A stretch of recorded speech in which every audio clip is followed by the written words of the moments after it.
This door at the wonderful Shegman Studios here in Hartselle, Alabama. All right. I think we're ready. Jason's got the crud. Joey's probably got something going on. He's still trying to figure it out. Mark, how are you feeling? I'm feeling great. You're feeling great. I feel worn out because I raced all the way around America. We'll talk about that in a second here, but me too. Yeah, anyway, we got some exciting stuff to talk about. That's right.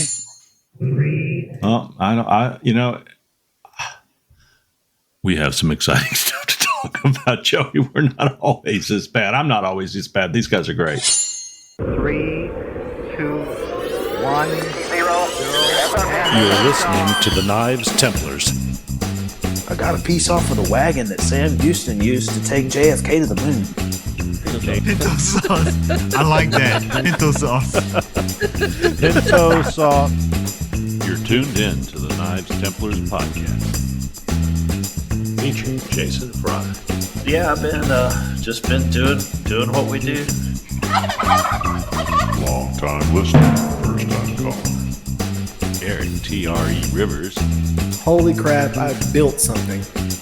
Mark Vasallo. There would be a lot of places I would launch myself to.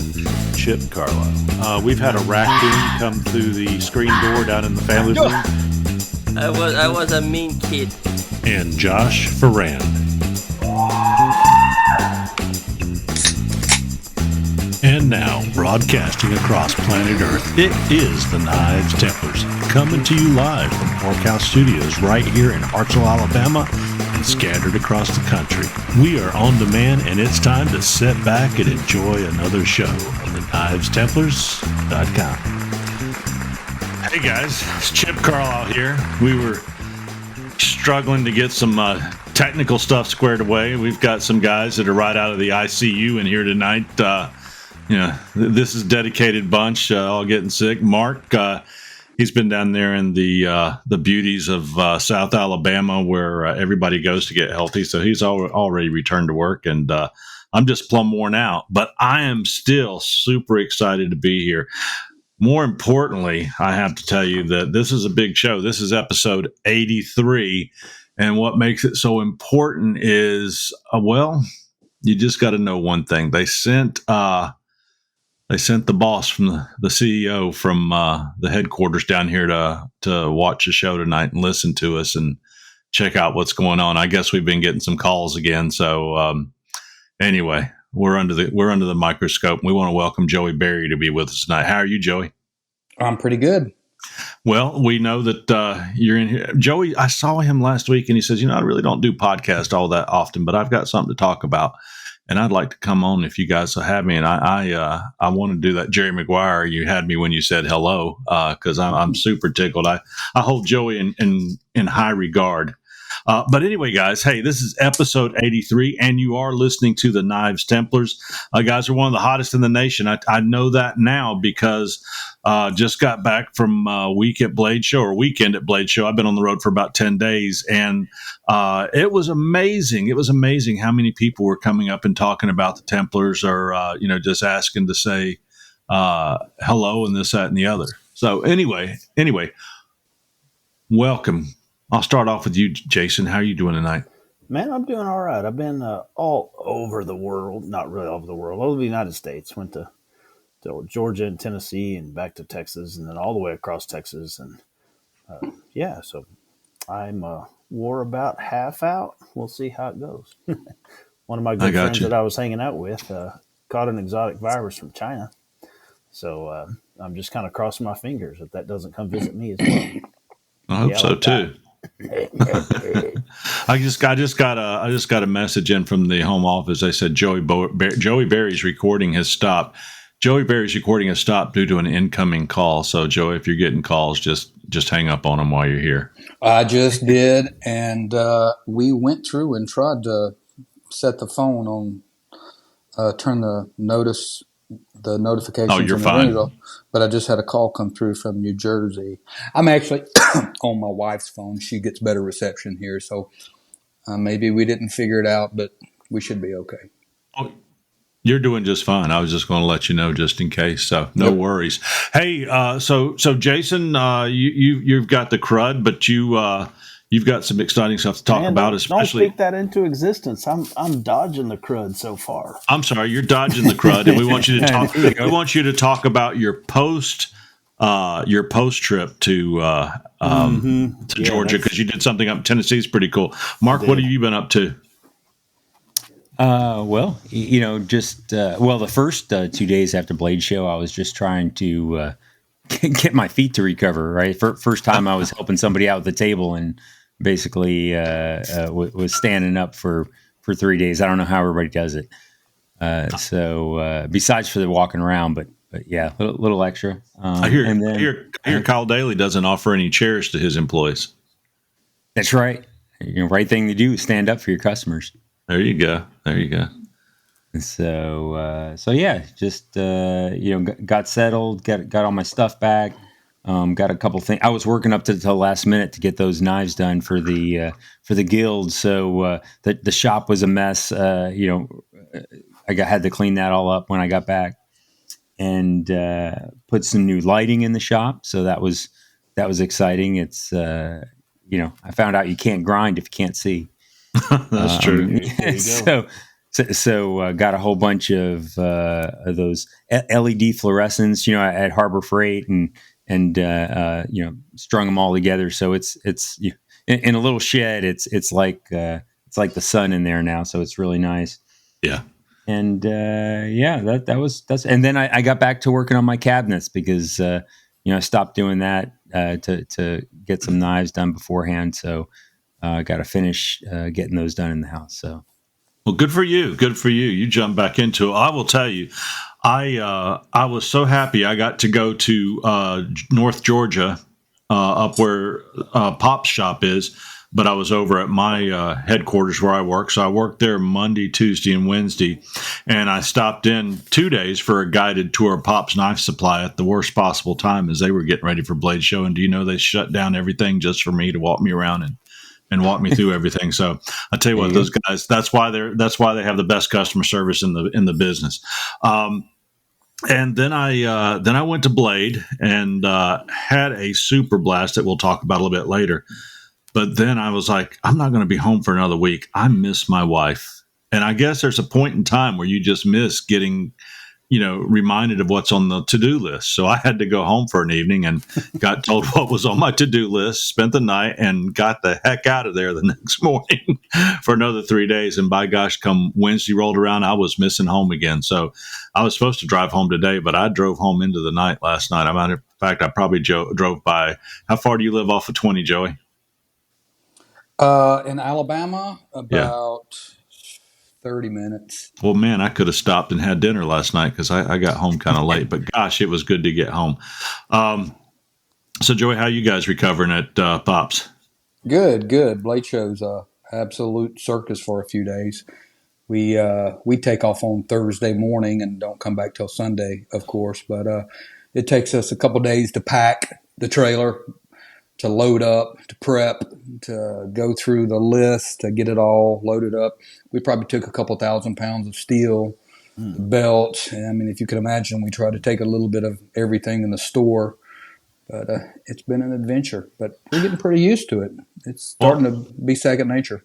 I will tell you that, the Pops booth is really kind of the ground zero in that big hall.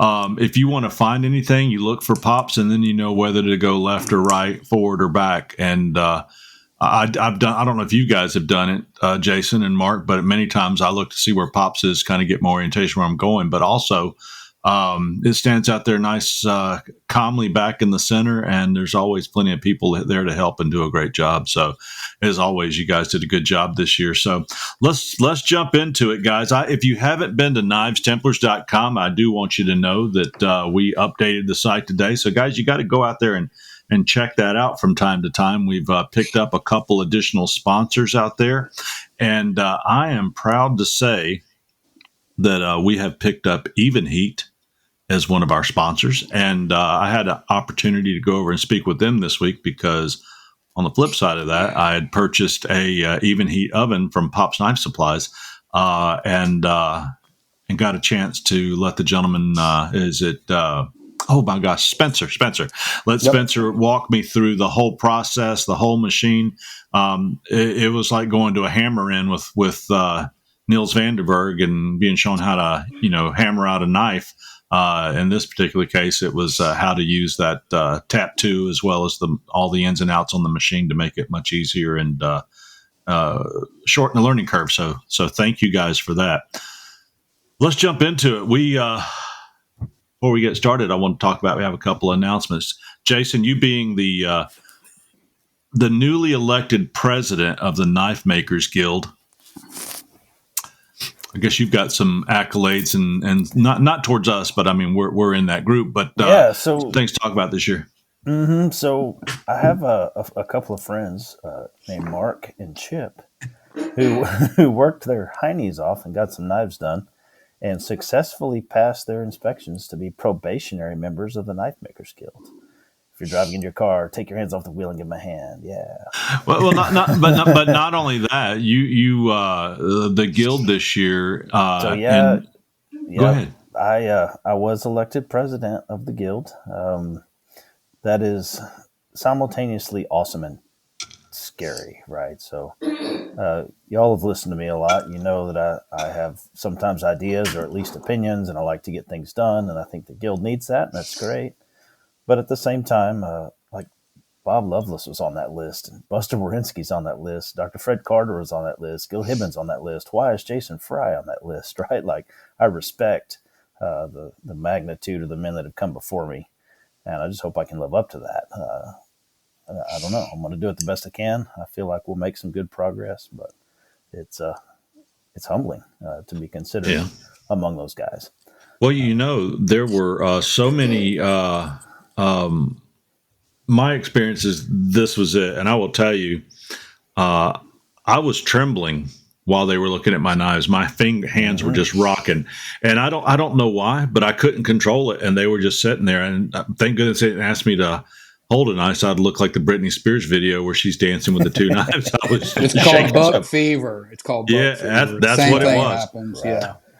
Yeah. I had a mentor that used to say that if you weren't a little nervous, it means you didn't care enough, right? Yeah. I have taken that to heart most of my life, right? If I'm nervous, that's my myself telling me that something's important, and I need to take it seriously. Well, who was the gentleman that was inspecting my knife? I would have had his name 20 minutes ago. Paul Liebetard. Yeah, Liebetard. I just want to say, here's a man that's been making knives for 50 years, is looking at my knives and gave me his feedback and everything, and it just touched my heart. Plus, made me shake like a rattle. But here's my whole take away from that. Talking to the meeting that we had was a wonderfully productive meeting. Everybody was so unified and pulling together for the future of the guild, and not that it's a new day. It's a new chapter, with a new president, new leadership, and vice presidents and other folks in the guild. And the energy was just something else. I will tell you, looking in and watching those guys go over those knives and seeing guys walk out and talking a little bit about what they had just gone through is probably a little bit about what got me shaken, because they were really ripping knives apart this year as far as who they're letting in, and not that it's a secret society, but it's a group that you have to qualify for. So, sugar-coated feedback doesn't do anybody any good. I mean, we try hard to be kind and fair and all the good things, but our difficult task is to point out what's wrong with the best work that you've ever brought us, right? It's right. But it's a necessary terrible. We endure that on your behalf so that you can learn, so that I could learn, what to fix. I mean, you can't fix it if you can't see it. You got to learn to see it first. And, well, I will tell you that I am already energized about making my next 4. I've got to get all these orders done so I can get in and get them done and just sit back and keep them oiled. But here's one other thing I wanted to say is that all the leadership that left, they're just this wonderful energy moving forward about bringing in leadership and the things that you guys want to do. And just being a probationary member, I realize, there's your rookie season, so you've got to go in and learn and listen. But it was quite exciting. What was your take on it, Mark?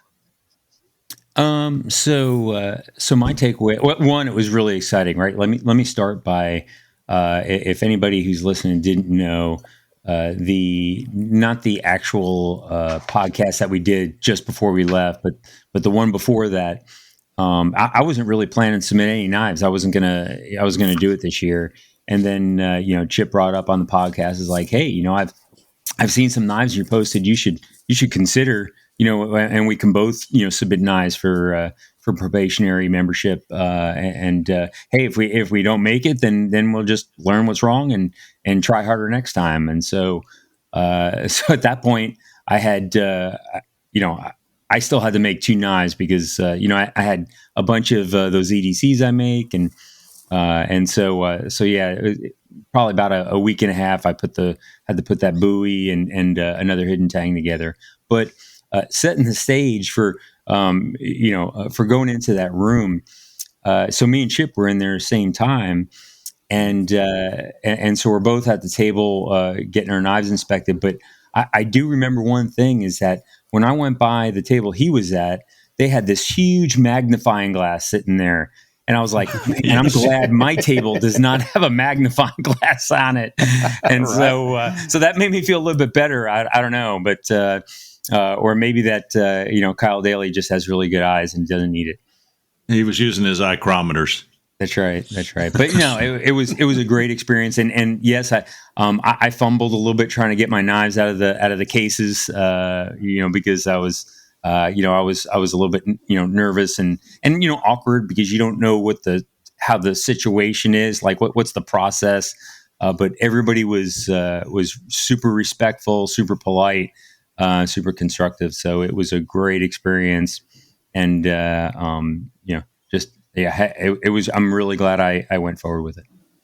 Yeah, well, I guess kind of last thing I'll say on it, and we can talk about Guild and we can have people on that are ABS members and can talk about that journey as well. But immediately following, I had folks with the Alabama Guild, which Joey, you'll have to choose. It's kind of like choosing Auburn or Alabama. You got to choose the South Alabama Guild, or you've got to choose the Alabama Custom Knife Makers Guild up in North Alabama. But we're cool. I thought you were talking about Georgia. Well, I do live in both states, so right. Let's see, which one am I the closest to? Well, you've got Josh Holtz leading that one up down there, and then up north you've got Josh Howard. So it's the battle of the Joshes too. So I know them both. Yeah.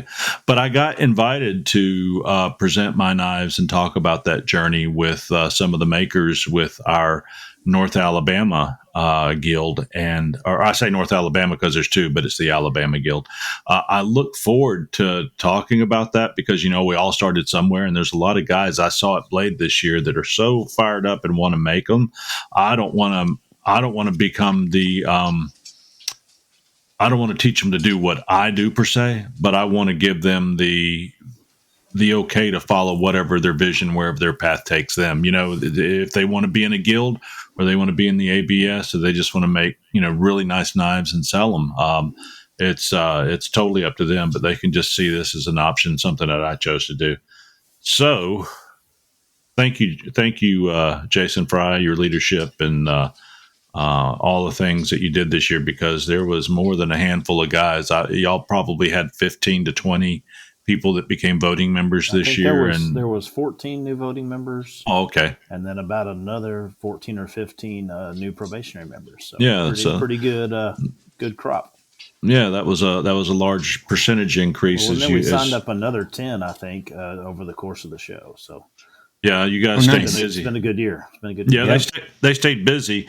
Somebody would want to join the guild, and they left their tables selling knives and went and accommodated the person to look at their 4 knives and fill out the paperwork and get the signatures they needed if they qualified. And I saw some of the people were turned away, but you guys also did a nice job of saying, hey, this is where you are right now. This is where you need to be to get there. So that was really nice. You guys gave some great instruction.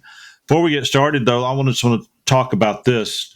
Joey, you can see this is what I do every time I fumble it up. So let's see how I do here. This is the CEO in here listening tonight, or one of the CEOs, I should say.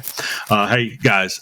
Go out and visit Pop's Knife Supplies. You can find them at popsknifesupplies.com. They've been around for almost 40 years, or probably over 40 years now, since I've been saying this for 4 years, by James Poplin, and he served the knife making community with industry leading prices and actual shipping costs. Today it's run by Alan Searles, Dirk Lutz, and Joey Berry with us today, and they're all full time knife makers and into many other things. And their focus above all else is customer service. As I had mentioned, I went in there and got a 2-hour tour while they were packing up for a knife show.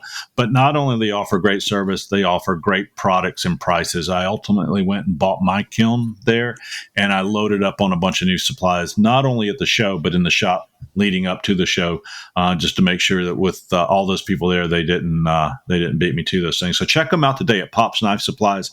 I guarantee you won't go wrong. Looks like Emily's coming in with us. There she is. Emily is in with us. Hey. Emily. No, Jason is I'm not quite asleep. I'm just resting. All right. Well, just keep trying. Hey, so as we get started here, we want to talk about some new steel that's out on the market. I will say that we were so excited about the 8670. Still a wonderful steel. Yes, it is. It's Emily's trying to get in, so we'll just bring her in when she comes in live.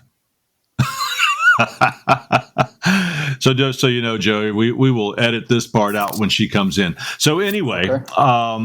With that being said, 8670 still a wonderful steel. I've probably got 200 pounds of it in my shop, along with some other 10 steels and this, that, and the other. But Pops has got a new steel out called ProCut, and they are so excited about it and its development, what it does, what it's capable of doing with other steels. And I thought, well, we would have the expert come in tonight and talk about that. So, Joey, I'll give you the floor. So, Laren Thomas is the expert. I'm just a promotional guy. So, how far do we want to go back? I started thinking about this project about 2 years ago. Yeah. When Laren came out with Magna Cut, we were one of the first retailers to get his steel in our store. And we knew it was going to be a pretty big deal, but we didn't know how big it was going to be. So generally when I order steel, we order some of the carbon steel in 3,000 pound cans. So we may get, 10,000 pounds of steel at a time. So we were on the conservative side with Magna Cut, and we ordered 500 pounds. Now, if I order 500 pounds of, any other specialty steel, it might last us for a few months. But we sold the first Magna Cut that day. So we stayed till 9 or 10 o'clock that night packing steel. So we were like, okay, this is going to be a pretty big deal. And I started communicating with Laren. And I'd like to say we became friends. And we chat back and forth. I started carrying his books in the store. And we started talking about this project kind of a while back, but we had some obstacles in the way in the old store. Once we moved to the new place, we had room, and kind of the road was cleared to move forward. So I called him up one day. My original idea was to do an 8670, because the only downfall with 8670 and the other nickel steels is their edge retention. There's really no carbides in those carbon steels. You're basically cutting off the hardness of the steel. So the good thing about 8670 was it was so tough that you could grind it very thin and leave it very hard. So you could kind of outcut some of the other carbon steels because you could leave it so hard and it was so tough. But I was thinking about a kind of like an 8670 with some, maybe some vanadium in it, or just kind of some juiced up 8670. And so I just called Laren one day and I said, 8670, the name was still relatively unknown. I mean, it's got into the market, but it's not like 80C or V2.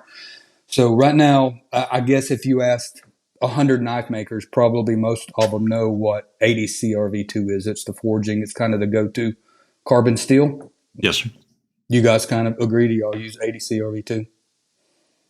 I use 8670. So Okay. Well, I use a little bit of everything. Good. I use a little bit of everything. I'm still a 1084 guy, but and 32. But I have used your 8670, and I've used 80 CRV2 as well. Yeah. So I call all those other carbon steels now, we call them cladding steels. Anyway. So instead of doing the 8670 plus or 8670V, I just called Laren up and I said, hey, man, let's make 80 CRV 3. He started going into some technical data, and he said, well, technically it'd have to be 90, and we'd have to. I said, whoa. I said, my point is, do you want to create a professionally engineered carbon steel that is tougher and outcuts everything that we have in the store? And he said, I've got some ideas. So he kind of came full circle back to where I started, and basically it's an improved 15N20. So 15N20 is a 2% nickel steel. 8670 is not quite 2%, but it gets its toughness from the nickel. Everybody's heard of L6. You get your crazy toughness from L6. That's because they're all nickel steel. The nickel is used in old boat motor blocks. Nickel is where you get the crazy toughness from. But there's nothing in those nickel steels. So we wanted better edge retention than we could get in any carbon steel, and we wanted the toughness of a nickel steel. So we took 15N20, still got the 2% nickel, and put some tungsten and some vanadium in it. So what we ended up with, we kind of set some parameters that were kind of like 20%. We wanted to be within 20% of the price. We wanted the heat treat to be within 20% of the ease of use. We wanted the grindability to be within, say, 20%. We wanted the polishing. We didn't want to get into the realm of a super steel. We wanted a carbon steel that outperformed every other carbon steel, but was still reasonably priced, reasonable to heat treat, grind, edge retention was better, and we have exceeded every single one of those parameters by a huge margin. We're actually kind of, every time we talk about it, we're kind of freaking out because it's so good. It's got a really fine grain, kind of like AEBL, very fine distributed tungsten carbides. Right. The steel gets crazy hard. We've seen 68. And even after temper, for example, today I did a blade at 1550. Tempered it at 400, which should have knocked it, any traditional carbon steel should have knocked it down to, high 50s. It was still 63. So, and at that toughness, you can still run that hardness. So we got once we started getting the numbers back, in the toughness chart, most of the carbon steels are around the 25 to 30 or so foot-pounds. We were hoping to be a little bit more than those, say, mid to low 30s. We hit in the mid 40s. Heck yeah. So edge retention on the chart, if you look at the chart, we are way above all the traditional carbon steels and almost to the point of the tool steels. The heat treat window, we had hoped for a 100-degree window, and we have a 225-degree swing, which means you can heat treat it in an oven or in a forge, and it's very unlikely that you're going to overheat it, even without a temperature control. It grinds very good, although I did take one to a really high hardness, and it's a little more difficult to grind at like 66. But at that hardness, it's just fantastic. So also being a 2% nickel steel, it also will mix, and it's a substitute for 15N20 if you guys make Damascus. So it's not only a replacement for it, it's a high performance. So with a Sanmai core, if you want to use ProCut, now you're using a steel that will remain silver, that won't etch, that's a very high performance steel. So we hit a home run with it. It's fantastic. So when you talk about the hardness and holding its edge, how difficult is it to sharpen? So no more than any other carbon steel from my perspective. And I've only sharpened it. I don't really use stones. I don't waste my time. Like I'll have a finishing stone, but I cut all my edges. If I'm reshaping my edge, I always cut them on diamonds. So it just kind of felt like a carbon steel to me. Yeah. And as far as going through it with the belts, have you seen any particular belts that work better than others when you're going to grind those bevels in? Well, that's a long conversation. Now we're talking about my favorite belts. Well, that's fine. We've got a new belt in the store called and I'm a huge VSM fan. My favorite belt of all time is a VSM 880. It's a low pressure fractioning belt that I like a 50 grit belt because it runs a lot cooler, and those 880s cut at very low pressure. But we've got a new belt in the store called a Bora 7. It's purple. That is fantastic. So those things have really taken off too. But those are my favorite belts. Alan and Dirk are big Blaze fans, and but we've got them all. You said Bora 7, Bora? Bora 7. It's a really good belt. It's a really good belt. Well, I'll have to try that out. I've got a stick of ProCut, and I'm actually going to end up making a chef's knife out of it. Figured it was a good place to start since I've got a list of those right now and be able to get into it. So I may end up picking up some belts from you, but I've got your house belts are typically what I use. The 880s, yes. Yeah, the ceramic belts, and they tend to do pretty darn good on just about everything. So yes, they do. They do. We also have you guys used the VSM belt, that we call the Blue Destroyer. It's the 890 Actarox. Have you guys seen that belt? I've used one time. It's been a while though. So we've been waiting for 4 years on that belt to come out in new grits, and I just ordered 200 of those belts today in 60 grit. A lot of anticipation for that belt. So it's a VSM were the first past 3M to do a shaped grain.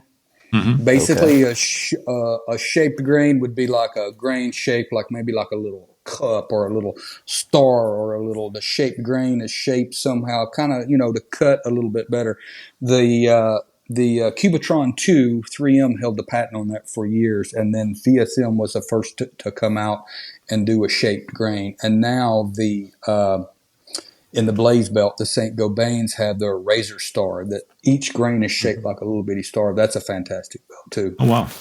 Yeah. Well, let me get back into the ProCut just a little bit, because I was curious when you're coming up with a formulation, and you worked with Laren Thomas on this. Yes. And of course, so you had the scientific and all the engineering aspects to back up everything you're doing. How do you protect your proprietary blend when it comes to something like that? Well, we're still working on that. We've got a lot of it on paper, and we basically, like anyone could do it. We have the recipe on the data sheet. So all you got to do is take that data sheet and convince a mill to pour it and come up with, I don't know, $1 million or so, and you could get a pour. But I got you. So the investment itself is kind of a deterrent. I was just curious because, when I was in the fishing lure business, and I had come out, and I've talked about this before, I'm the father of the micarta lip on a crankbait, because I was working at a solar company, and I kept breaking Lexan lips that I was cutting out, and I'm like, it was driving me crazy. So I decided to try some micarta, and I sent some of those to some well-known fishermen, and next thing I know, some well-known companies are coming out with micarta lips within months after that. And you worked real hard. I couldn't afford a patent, and I don't, something like that possibly could have been patented from the aspect that it was a different material, unique design. If it would have, it would have gotten one. I'm not 100% sure, but it really sucked to see everybody else out there doing it and marketing it when I was working out of my basement, making, a few thousand lures a year. Yeah. So you guys have worked very hard on this, and that is really where it comes from. Is you've pretty much protected a lot of the things that you're doing, and I just thought something like this, it would be terrible to see somebody else come out and try and just duplicate it in a similar name, or say that we're doing it, not hold the same principles, because It's you guys. it's very possible that someone could, and they could have a close match to our recipe, and they could have a very similar still, and they may, but they will not have the, the knife community is pretty loyal. So just say, for example, if another version came out from another country, I think most knife makers would be pretty adverse to using that still and know that this is the original design.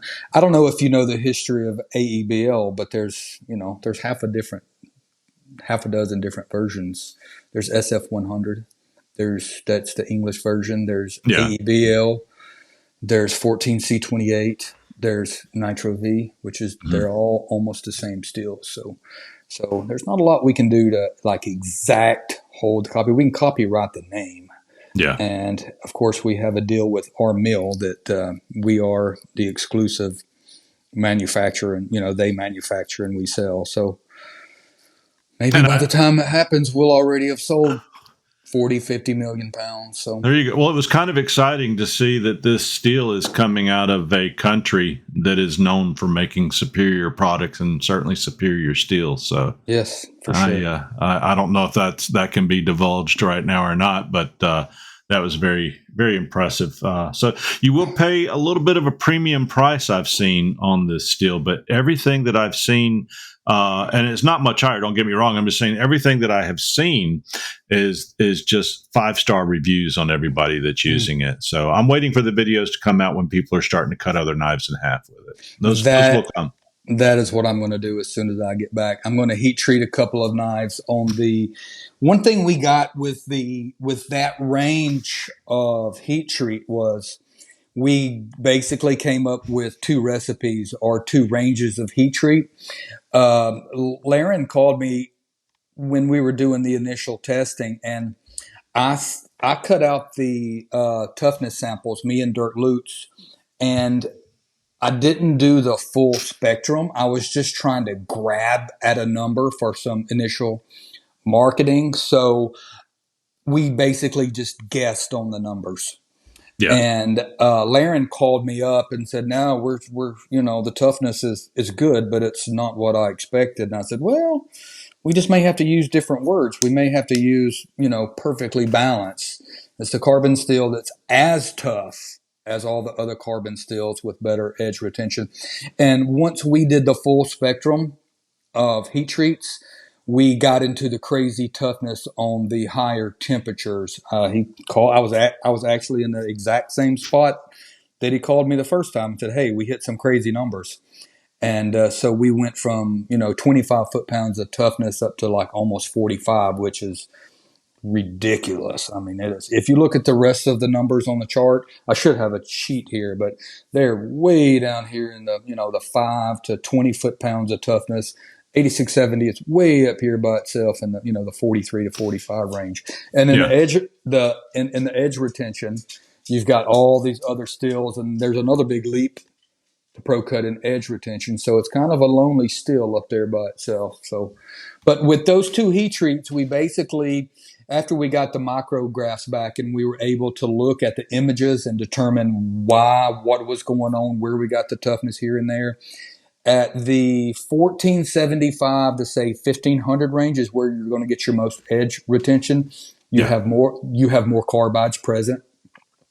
And up on the higher end from 1650 to 1675, there's less carbides in solution. So even at that maximum toughness number, so you're 2 to 3 times tougher than any of the other carbon steels, your edge retention at the higher end still beats those steels to death. So you can make the absolute toughest knife possible with better edge retention than all of those carbon steels. So those Big Hand Dave's going to love this steel. Has he already ordered a knife?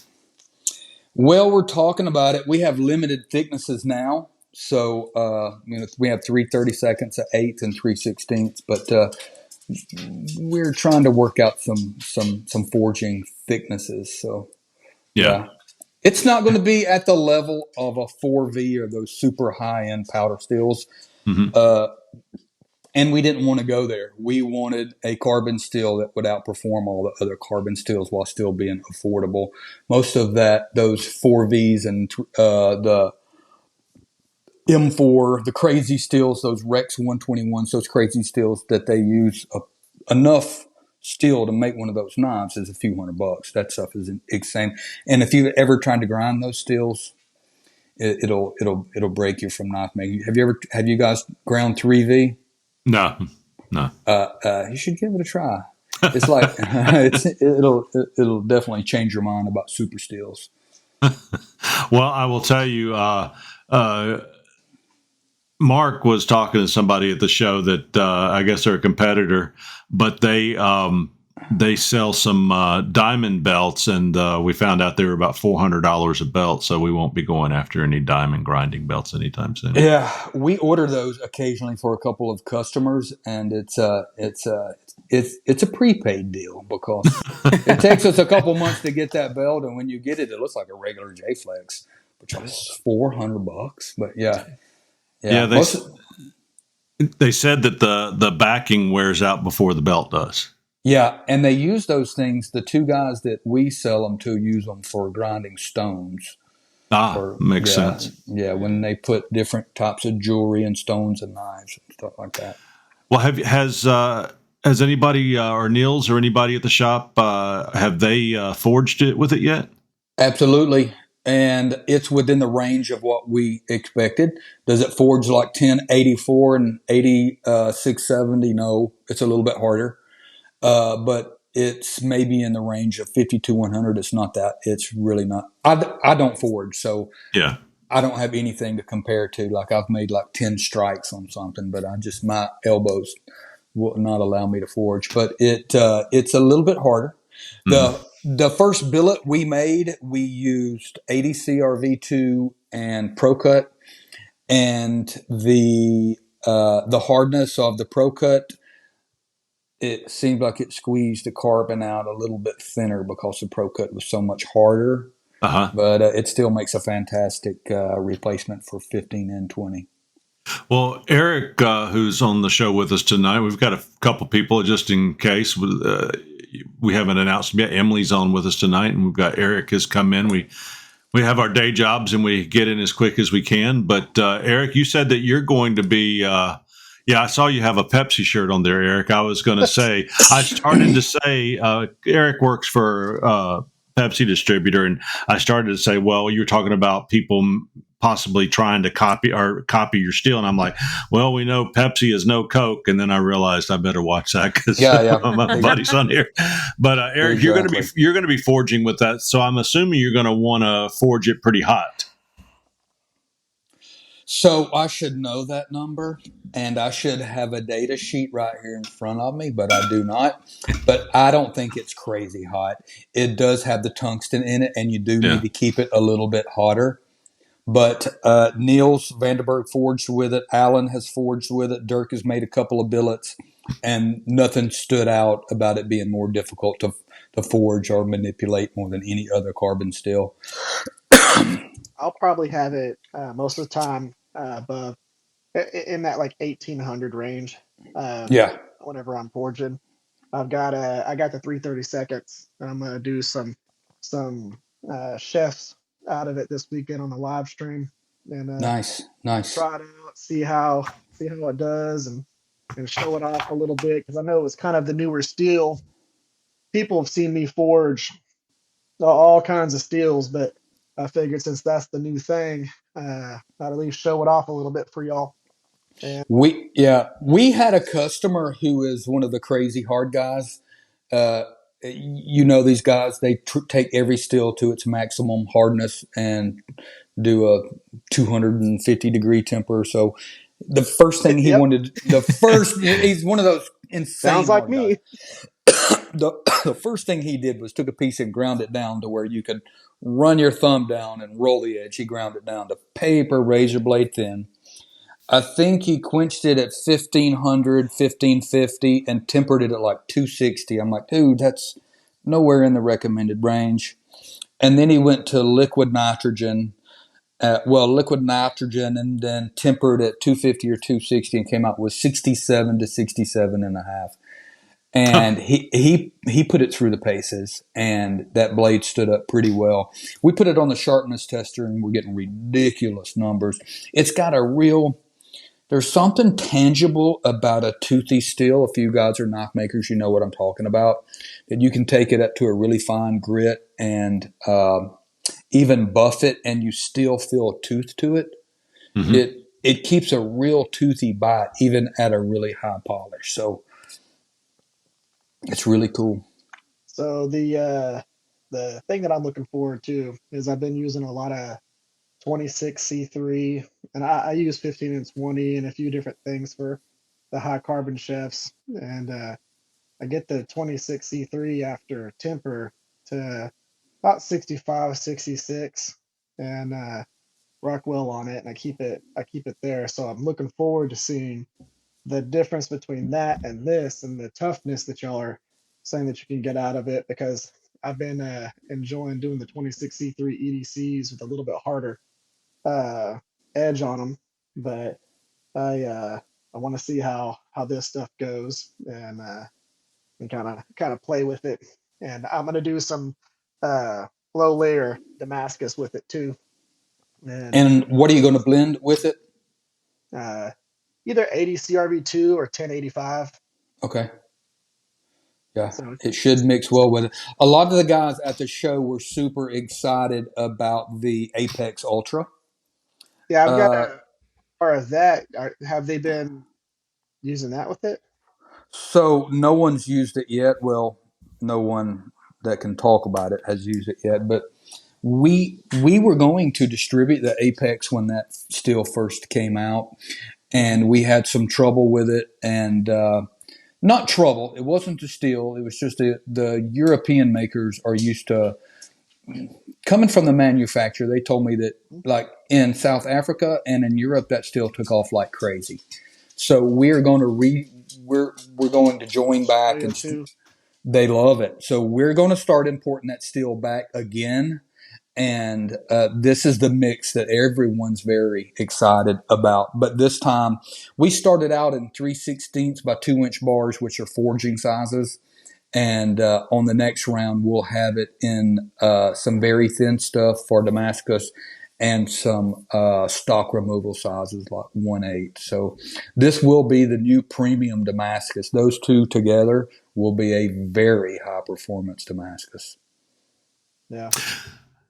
That is exciting. So I'm gonna take the bar I've got. I've got a fraternity brother I went to college with, and I'm making him something special. So I think that's where that bar is going to go. I think for sure. See what happens with it.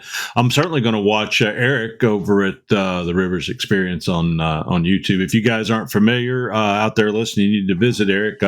Not only does he have weeks of video on knife making, he also has hours upon hours now of doing live forging and teaching people to become better at what they do. So much so, I don't know if Joey, you've been to Eric's table at Blade, but he's hammering out these knives almost to finish, and it's just amazing that he's got the skill he does. But guys, if you're listening, go out there and visit him at theriversexperience.com. You can find him at the TRE Workshop on Facebook, and additionally, the Rivers Experience on YouTube as well. So when are you forging next, Eric? Give us a date. This Saturday. So the 14th. The 14th. Good deal. 12 in the morning, Central Time. Gotcha. So, Joey, we had your friend, and I would assume you're still friends. You guys seem to get along pretty good. Mr. Walter Sorrell's on here recently, and we have one thing to say to you is that. So now we've got two people that have to help us keep up with this. When he gets ready to make some more steel in his backyard and builds his steel mountain to melt it all in. So you guys have to remember to at least let me know so I can remind everybody else, because we're going to come out there and dance around the fire with you guys. Nice. Yes. And Walter is my buddy. He is a fantastic human, and I love him to death. He makes he manufactures some of the tools for us at the shop. If you've seen our drilling jig for putting camel bone and uneven material on a knife. Walter and I designed that together. We pulled from 4 or 5 different jigs. I bought anybody who made a drilling jig. I bought one, and we pulled the best from each one, and we added our own idea. So he makes that for us. He does our tapered tang jig. I did the same thing. Another knife maker had one, and everybody used the magnets. There was 4 or 5 different options on that, and we designed one that was for wider knives that worked better. And I'm going to interrupt you because I'm using mine and love it. So, isn't it nice? Yes, if you guys haven't, I just received another tool today, but there will be times I still use it, and I'll tell you about that tool in a second. But the fact is, I can take one of my pinholes, or I can drill an extra hole, put that in there. It holds it beautifully, and you can go in there at the angle and draw your center line, and then just go down to it. It's a wonderful tool. If you guys aren't familiar, what do you call the product on your website so people can look at it? It's either the tapering tang jig or the knife holding jig, because there's a couple things you can do to it. You can, a lot of guys talk about, what do you do with scale? What do you do with scale when you get out of the oven? I sandblast it, I put it in vinegar, I do all this stuff. I take that jig and I hold my knife right up on a 120 grit belt and just cut it off. It is so nice. Yeah, it is. It's like a little mini surface grinder. And if you've got a knife that'll fit on your platen, bump that thing in there, scale, it just cleans the whole knife off. And then you can turn around and push at the bottom, like you said, draw your center line, cut your taper in. I don't make a knife without using that tool. It's my number one tool. So, well, you don't have to deal with using a welding magnet, which is trying to stick to your platen or just big and bulky. It's nice, and it's just knife making really is all about finesse, and the tool is light and designed well enough that you can go in and still have the finesse to do what you want to do. So, and we studied and struggled on that to have the right amount of magnetism to hold it on and not enough to go through and grab your platen. So Walter worked on that for weeks and weeks with the number of magnets in there, the placement, and how strong the magnets are. So it's very well thought out. Yeah, it's funny. We sit and text with each other on the show here occasionally. Just Emily's on, and I'm texting her saying, "Emily, you're talking, but you can't hear us. Quit talking until you can hear us," and that kind of stuff. So Eric says, "Jason, you look all kinds of comfortable, kind of podcasting, kind of napping," and I just said he has pre-COVID. Yeah, that's a fair assessment of things. I said pretty accurate. Yeah, I said he has pre-COVID, and so anyway, if there's such a thing as pre-COVID. What's on the future for Pop's Knife Supplies? Because we're tickled to death to have you here. Well, actually, everybody knows, and we'll say this: we don't charge for our sponsorships, and the reason for that is that Josh Ferran introduced me to a concept in Japan, and we were doing it before I ever knew this. We were doing it for 4 years. Is that the community that supports each other is much stronger if we're not nickel and diming each other and saying, "Hey, can I get this for advertisement? Can you do this, do that?" We support each other by word of mouth or assisting each other in whatever capacity we can. But in our particular case, we let our sponsors let us use their name, and that offers credibility to the podcast, so much so that we've got sponsors now that are asking to be a part, and that's the growth I'm talking about. But in turn, while we benefit, the retailer or the other type of company benefits by the fact that we're continuing to promote it, and we're promoting products that we believe in. And I tell you what, there's a lot of really good people out there that are offering supplies, but I think that Mr. Poplin, who I did not have the opportunity to meet, some people on this, I think Jason has met Mr. Poplin before. I've seen his videos and seen what a nice person he was in those videos. But I think that he would be smiling down on you guys today with what you've done to the business, the integrity, the customer service, and everything. It's truly a blessing to have you guys in our hobby or industry or businesses that we all have on the sides at whatever level we're doing it. So without you guys, it would be a much different world of knife making. So Joey. Thank you very much. Pop was one of a kind, and he was a very dear friend. And he and I became very close. And he asked me a couple of favors before he passed. And one was to keep an eye on his wife. Said, I don't mean move down here or nothing, but keep an eye. And his wife K-pop and I have became very, we're very close. I actually just talked to her today, and she's coming up next week for lunch, and in a couple of weeks she's coming out here to stay the weekend with us at the lake. So she is still a dear friend, and Pop was a fantastic guy. So I do appreciate that. That's great. That is great. Wasn't she at Blade Show in the last year or two? Did she not? She was there, I think it was last year. I thought or it the was year last before. year. I'm like a dog. I don't remember. But she came up with my wife and visited with some old friends. Okay, well, good. Yeah, I'd either saw her or met her or heard that she was there, something along those lines. Mm-hmm. But yeah, very very well known keystones in the community that we do. Absolutely. And, he certainly left an impression on the world. So you can't beat that anywhere. Yeah, and if you guys have been to our store, like I was telling Chip, Pop was an elk hunter. A lot of people didn't know all the things that Pop did. He was very well educated. He was a postman. He was a professional trapper. He was one of only, I think, two or three guys at the time had the ability and the license to trap bear in Georgia. He worked for timber companies trapping. He had just a super cool guy. Pop was his library would fill up our front showroom 2 feet high. He probably has 30,000 books. Wow. He was a very cool guy. And, he was one of those guys who made knives because he was an outdoorsman. There's a lot of guys who, they think knives are cool and they draw knives and they grind knives, but they've never filleted a fish or they've never skinned a muskrat. But Pop was not that guy. He had killed, 30, 40 elk. We've got most of them hanging in our store. We've got his personal best. We've got a bunch of his knives. Pop was a knife maker, was a fantastic knife maker. He only made about 1,000 knives, and we all snatch them up as soon as we see them. By the way, you guys see a Pop knife, call me. Do not call Alan or Dirk. Call me. But how did he? What was his maker's mark? Was his name? Pop, P-O-P, and Just then he Pop? had them numbered. Yeah.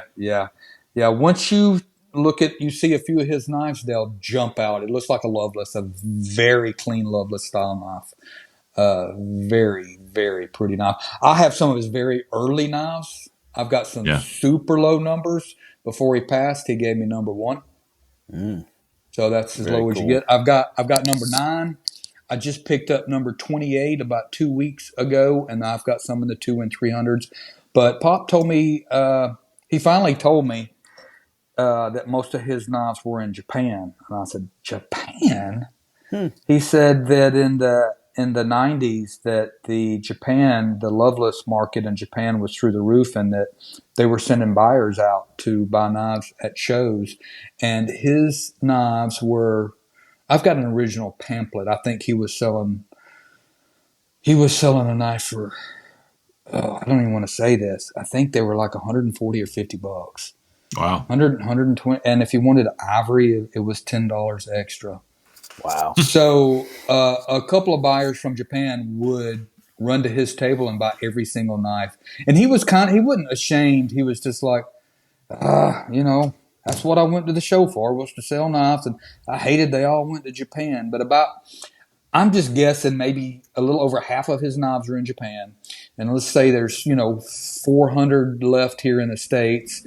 Now those 400s, maybe there's 150 or so left. So they're very hard to come by, and they are beautiful. They're beautiful. So if you see a Pop knife, call me.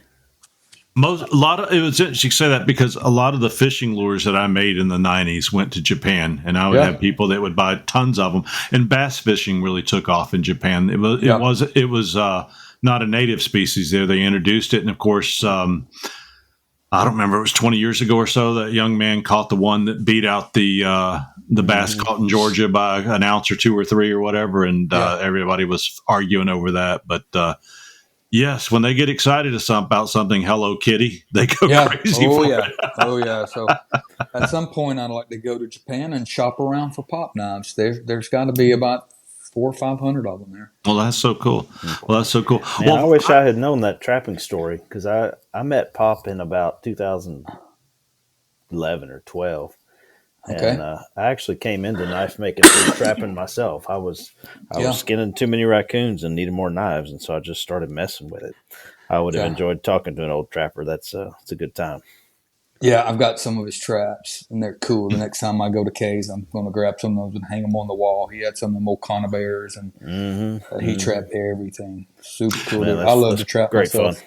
Yep. Well, I must say this for you guys: if you haven't been to Pops, it's almost the mini Cabela's of knife making. And as you mentioned, there's so many things hanging on the walls in there.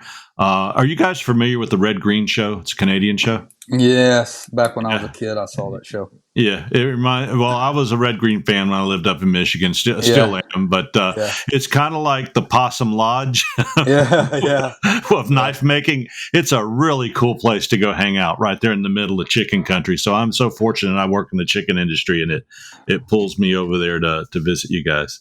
We all just kind of, when we were putting the decor in the store, we just kind of we hung up a lot of Pop's elk. I've got some of my dad's fish in there. He's got a display of a big striped bass and some crappie. Alan's got his dad that's passed. He's got his dad's bass up, which is super cool. Yeah. Dirk has some of his grandfather's tools from South Africa on the wall. My son's first buck is on the wall. I've got a full mount of a black coyote on the wall. We're getting ready to put together a collage of Pop memorabilia where Kay's blown up a bunch of pictures for me. Oh, wow. So we're kind of working on that now, but it's pretty cool. It's kind of the vision of all three of us. Alan is the planner. I got to say, he's the project task master. He sees something and then he makes it happen, but it's pretty cool. Well, I tell you, for the other listeners also, the Georgia Knife Makers Guild, do they meet all the time at Pops, Joey, or just occasionally? So we traditionally hold the spring and the fall meet there. Okay. And this year they are having the fall meet at another location, but we're still doing our kind of fall festival. And I'm glad you brought that up, because this year we're kind of going all out. It's October 25th, and we're flying in Larry Thomas to teach a class, which will be super cool. You mentioned Paul Liebetard. I wanted to come back around to Paul that was looking at your knife chip. Paul is a very close and dear friend of mine. He is a fantastic human. He, like I said, he's been making knives for 50 years, and everybody down there in Van Cleve worships that man. He's a Southern gentleman. He's a fantastic. I talk to Paul once a week or so. When I first came into the guild, he won Best Hunter consistently. Oh, gosh, Paul. Yeah, he's exceptional. I worship Paul. But Paul's coming up to see the store, and he will be teaching some kind of class. I don't care if you stand and talk about your 50 years of knife making or what you want to do, but Paul will be doing a class. We've got the guys from Yellow Rose Forge coming up to do a demonstration. Of course, Walter Sarles is going to do some kind of demonstration. So we're putting together a pretty big get-together on October 25th. We'll have vendors out front. You guys want to come, bring a table, peddle your wares, you sell your knives. Last year we had people out there. We had a paint booth, and we had the guys set up forging. We had 2 or 3 forges going, so that's going to be a pretty big deal this fall. Now, is Neil still doing the classes, and will he continue to do that, or was that? So Neil's left right after Blade Show. He was with us for a few weeks and did a couple classes, but of course he's coming back next year. And we're continually working on new classes. We've slotted Grace Horn. Are y'all familiar with Grace? Yeah, she makes exceptional scissors.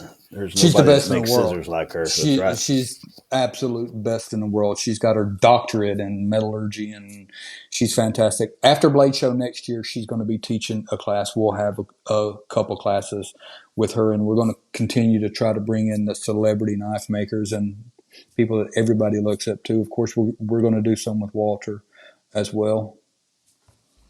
Well, I will say, guys, don't forget that October 25th, you want to be at Pop's to you called it the fall meetup or the fall Kind of our fall festival. festival. It's knife making, and we have arts and crafts. We're doing more stuff to bring in more women. So Yeah. we had a lot of booths that were more, they were a little more woman friendly, and several forges set up. And my son always cooks barbecue at these events. We usually do free food. I've got a big old pull behind smoker, and Luke stays up all night and cooks barbecue.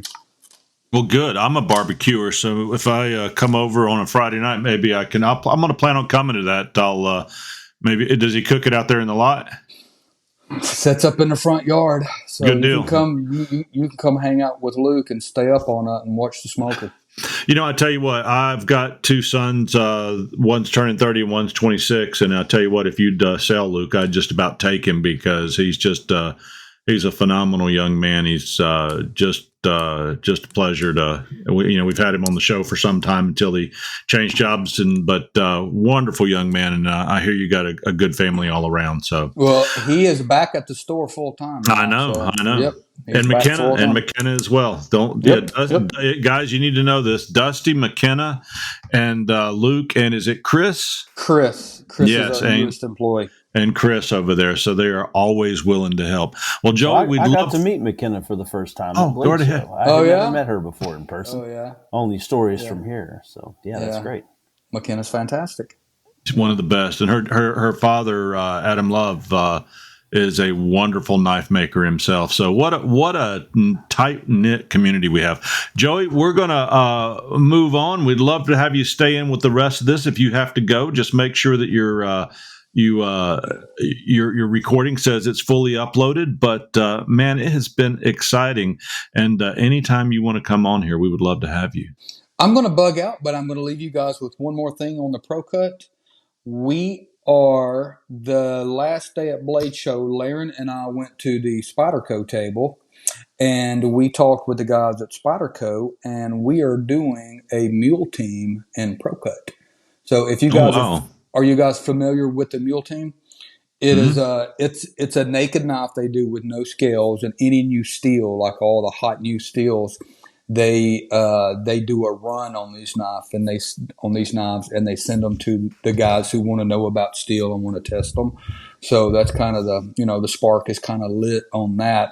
If it takes off, which it should, we're already working on a distributor in Europe, and today we worked on someone who's going to distribute it in South Africa, and maybe we've got a couple other places that we're working on. So I don't think it's going to stop. ProCut's not going to go away. So if you guys haven't tried it, get you some. We will, and we'll continue that. And guys, if you haven't tried ProCut, go get you some. And Joey, y'all have got a cut sheet on all the heat treating and everything? We do.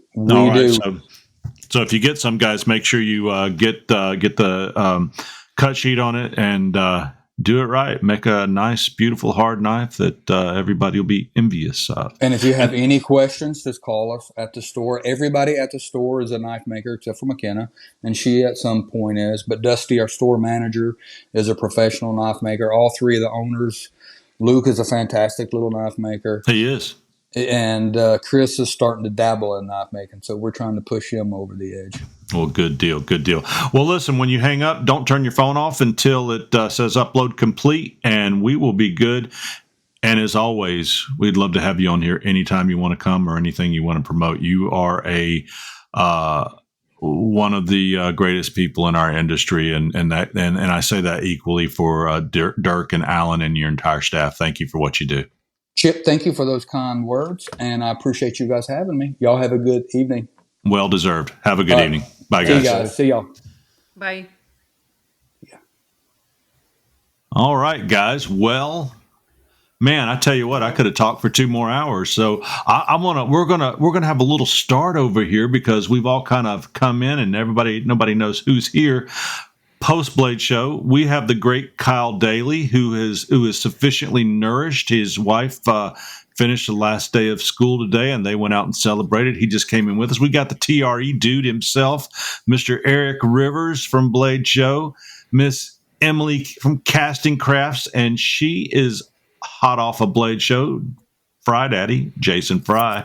And Jason, just so you know, you can see me in video. I'm pointing that way, and I've got a shelf full of books ready that's good. I'm a book salesman, guys, now, just so you know. And he's hot off a Blade show. And, of course, Mark and I, the two new, we're allowed to say probationary members. That just, Jason, I think that means that we have to buy you and Kyle your lunches and dinners when we're out and about doing things, right? It does. It probably does, yeah. And fetch us coffee and things like that. Yeah. Oh, plebe stuff. Well, welcome, guys. And before I jump in, let me go ahead and tell you guys, if you haven't been to TR Maker, you need to go trmaker.com.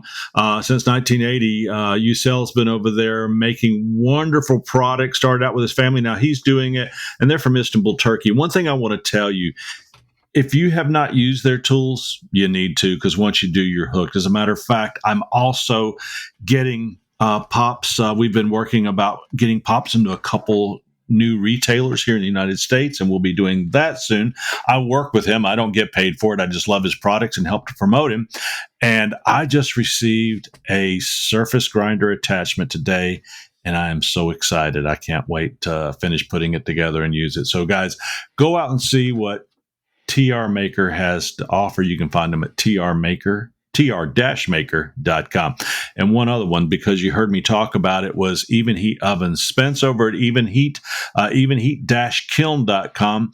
They are the knife maker's choice. Their kilns are equipped with advanced features and technologies to deliver precise temperature control, reliable and consistent results with every blade you make. And if you're going to be using some ProCut, this is the stuff for you. Any steel. See your next Even Heat kiln at Pop's Knife Supplies. Give the folks at Pop's a call if you need some help picking one out that's right for you. I did. Let's check them out today. So, Kyle Daly, how are you? Good. We had some Neapolitan pizza and got some ice cream, and celebrated the boys being done with school. And my wife's a teacher also, so today was her last day. So we're good. Finally kind of catching up on sleep and stuff from Blade Show.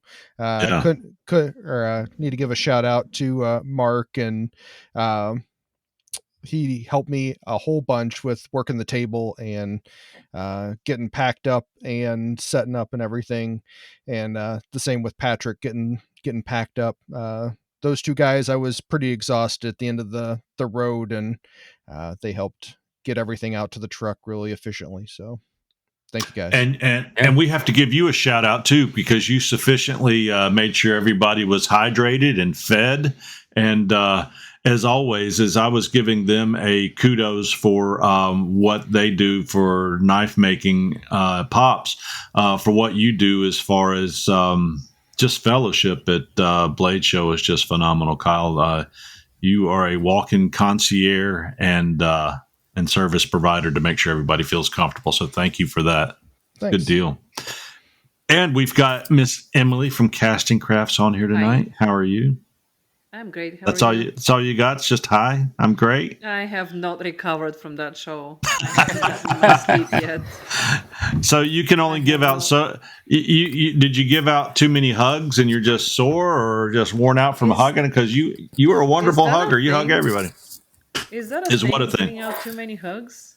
Oh, never. I'm just talking about the physical giving them. No, but the physical squeezing and all that's got to be a workout for somebody that's such a wonderful hugger like you. Nah, I'm good. Thank you. You are good. It was a tough show, though. It was quite busy for me. Did you do well? I did fantastic. It's the best show it looked like it. that I've ever done. And I'm not talking just about sales. I'm talking about connections and talking to people, and just being with my people was... I cannot put it in words. Oh, for sure. I cannot put it in words. I'll speak for him. Mr. Steve Katz is not on the show tonight. He meant to get here, but he's tied up at a meeting.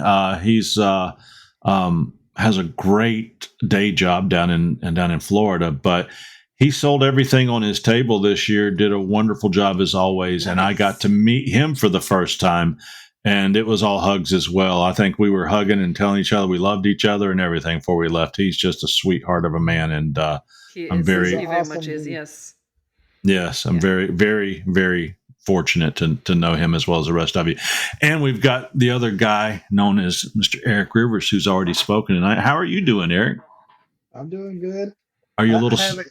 haven't got any of the sleep. We went straight from the 16-hour drive to going out for a little bit. I went to sleep and got up at 3 o'clock in the morning and went to work, and I've been working ever since.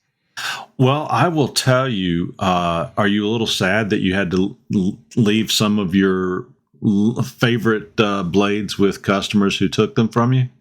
The cool thing about that was the people who were able to buy some of the stuff that I wasn't planning on selling unless they offered the right money, is they were super excited about the pieces that they got. Yeah. And so you know that they're gonna like that was the thing that they were just like tripping out over on the show or at the show, and they were the ones that offered the right amount and got like my war scythe and things like that. But yeah, I sold almost every big priced item that was on my table, plus a whole bunch of other stuff. Heck yeah. It That's was great, man.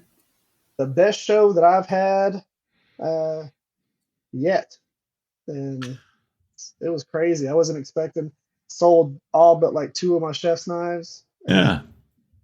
And then a bunch of EDCs, and then of course the war scythe, the war hammer, all my blacksmithing projects, steak flippers, and all that. Sold all the steak flippers and pointers and all those random things in like the first 30 minutes of the show.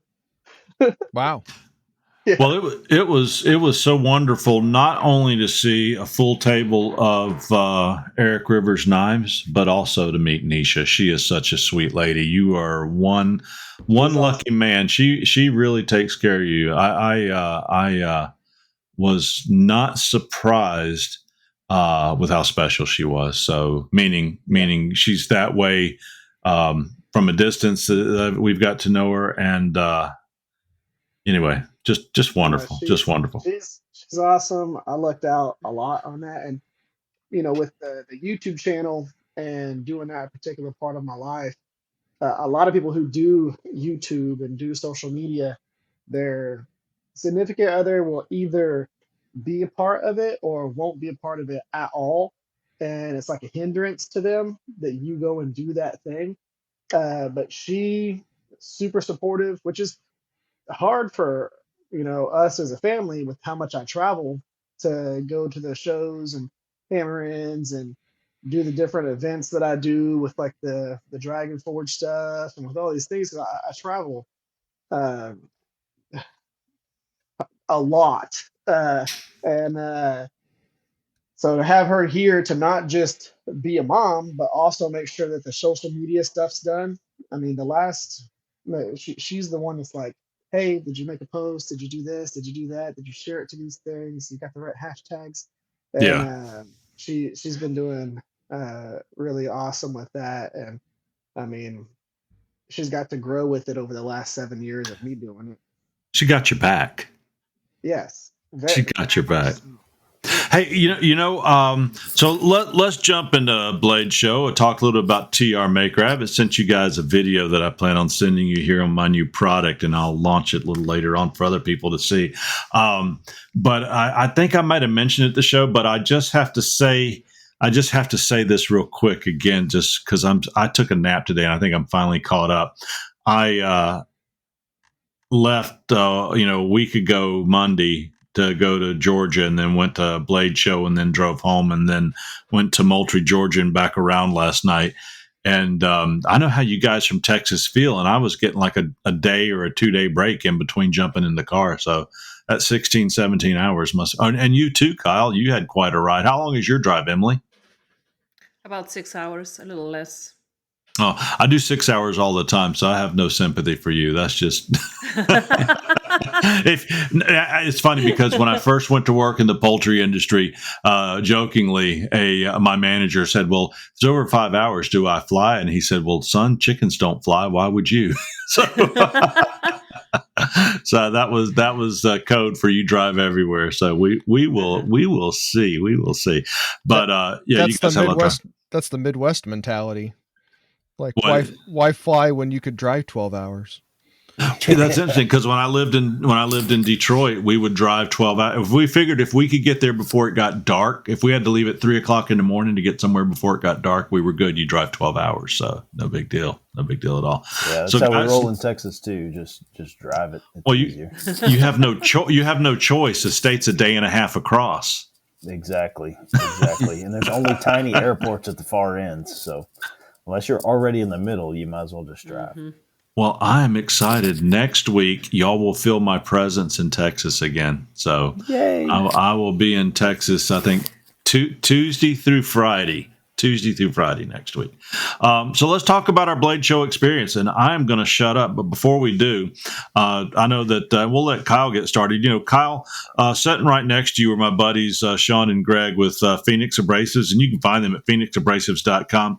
They got great prices, selection, quality, quick delivery, and complete inventory of belts, discs, and just anything you need to get grinding on your steel. The good news is if you enter Templar's 10 at checkout, you'll get 10% off your next order every time you order. So go to phoenixabrasives.com today. Kyle, open up. Tell us all you got to tell us. Yeah, so this was probably one of the better Blade shows for me also. Usually that first especially like 2 hours, maybe 3 hours of the show, there's not a whole lot of people running to my table. Everybody's running past my table to Microtech and Chris Reeve and around and stuff. So it's kind of funny to see everybody like scatter around. But I felt like we had in that first like hour or 2 hours, a lot of other knife makers stopped by from other tables that had similar stuff. Talked a lot about the knife making tools and stuff like that, and had a couple sales for knives on the first day. Usually the first day is been usually pretty slow for me, so that was good. And then Mark and allowed me to get away from the table a little bit on Saturday, and that was really good. Bought some more stainless Damascus from Baker Forge. Got some of their, I think it's called their Ripple in stainless.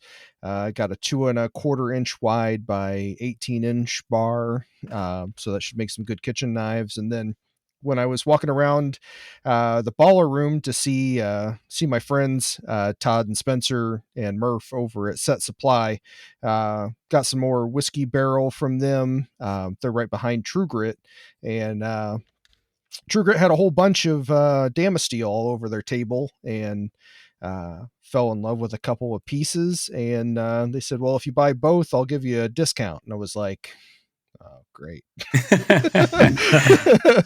So can I interrupt you? Why do they call it the baller room? Like the basketballers, hot shots. I don't know. I mean, it was the smaller room, and I think somebody just added that to the slang, and they picked it up. Yeah. So gotcha. If you're super cool, the young kids refer to people as ballers, and I think that's where it stuck. Maybe some of the Balisong crew. I'm not exactly sure. Maybe it's because I'm a boomer. I don't understand this whole baller thing. That's probably it.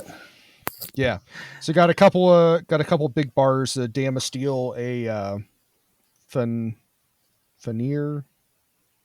I forget that. And then a dense twist in stainless Damascus. So got some plans. They look good. Those pieces. Yeah, they were nice. Yeah. Got some big plans for those after making that stainless Damascus one out of some steel that Ira Housework made for me. I've got the bug to do some more stainless Damascus. So that's good. And stop by Matt Kreeb's table, Rock Solid Scales. He crushed it with all the grip tech. Bought a half a dozen or more pieces of grip tech there. The one knife I made that I donated to Knife Rights had some of his Old Glory. He was doing it as a Blade Show exclusive. So it was going to be just at the show, but it sold so well that he may end up not doing that. But it was a white resin with red and blue rubber particles in there. So it was a red, white, and blue theme. Turned out super great. Saw my friend Travis Haynes over there at Pelican Pace too. Got some more Pelican oil. I got his challenge coin for the show, and I ended up winning the pot for his challenge coin thing. So I'll be getting a house-made skillet kit, some of his skillet Nice. oil butter stuff, and then I got $100 maritime knife supply card. Nice. So probably going to get some more Damasteel with that. Got the Somebody's bug. got a new addiction, sounds like. Yeah. And then down in the pit, it was great. Got to meet a whole bunch of people. Got to hang out with Brian from Knife Handle Supply a lot more, and he ordered a petty knife. And the great thing about Brian is when he orders a knife from you, he basically like says, "Here's all the expensive materials. Make me the knife for the cost of the regular one." So he's got some Baker Forge Ripple stainless Damascus for me, and he's still working on figuring out what pieces of handle material from his private stash to send me. So we'll see what happens there. But yeah, it was a great show. I was glad that the thunderstorms rolled in through on Saturday, and they were projected to be there when we were going to be packing up all of our stuff on Sunday. So I was not looking forward to thunderstorms trying to pack the truck up. So, do you see the tree that was lost? I did not. Mm-hmm. Yeah, we had a tree across the road when we were leaving. Yeah, a big out there in big front of giant the green deck had a big old oak tree across the road. Yeah. Huh. And then today I ordered a knife that I was really excited about. I didn't see it on his table at Blade Show, but I did in his email. So if you're not signed up to Mr. Jason Frydaddy's email, I've got one of his White River hunters coming in. That was carbon fiber and blue G10, I believe. Yeah, it was. It was a blue carbon fiber. And let me tell you a story about that. So you reached out to me this afternoon and said, "Man, I want that knife." I said, "All right." And not 30 minutes later, my brother-in-law was like, "Hey, I want that blue knife." It's like, "Man, you lose, buddy." No, so you beat out a good man for that. All right. Yeah, I did. Was that one on your table? Yeah, it was okay. Some of the time. Okay. I received 20 new White Rivers at the show. Okay. And so Chip and I had put them out sort of randomly, wasn't quite sure what all we even had for a while there. And I realized I'm going to take over a little bit, talk about my show, if that's okay. Yeah. I realized that I messed up, but I didn't realize it until like today or yesterday. So I was working on an email last night. You mentioned my email list. Knife makers, if you don't have an email list, you are seriously missing out. Most of my good stuff goes to my existing customers before the general public. But as I was working on my email last night, I realized that I failed to send out a pre-show email. Like always, I'll send out an email, 10 days before the show and say, "Hey, I'm going to be at Atlanta at Table 5K, and I've got these awesome knives, and you should come see me," right? And I forgot to do that. So I think part of the reason that people didn't come by and see me in the first 2-second rush is because I forgot to remind them, and that's my own fault.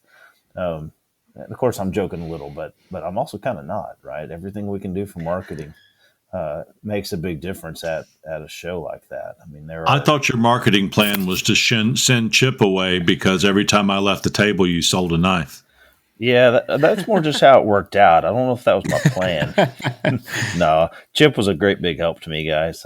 He is a very personable fella, and I tend to want to be quiet, believe it or not. And so working off of his energy was a great help to me at the show. Plus, he used to teach Dale Carnegie, so I was trying to learn how to be nice to people and make friends and all that. So, but yeah, I think I sold 4 of the factory knives. Didn't sell any of the customs. I had brought not very much inventory on the customs this time, and again, I failed to market it. That's something to think. I'm more and more convinced about knife shows is that people want to fuss if the show doesn't go good. Well, it was your product, man. It was your product. Yeah. I don't want to blame the show for me for getting to send out an email, right, to my own customers. I think a little bit more of that in the industry would be helpful in terms of not waiting on somebody else to do your business for you. one of the things that I think helped me this year is I had a big banner up top over top of my table. I had been hearing a lot from people before that they couldn't find my table.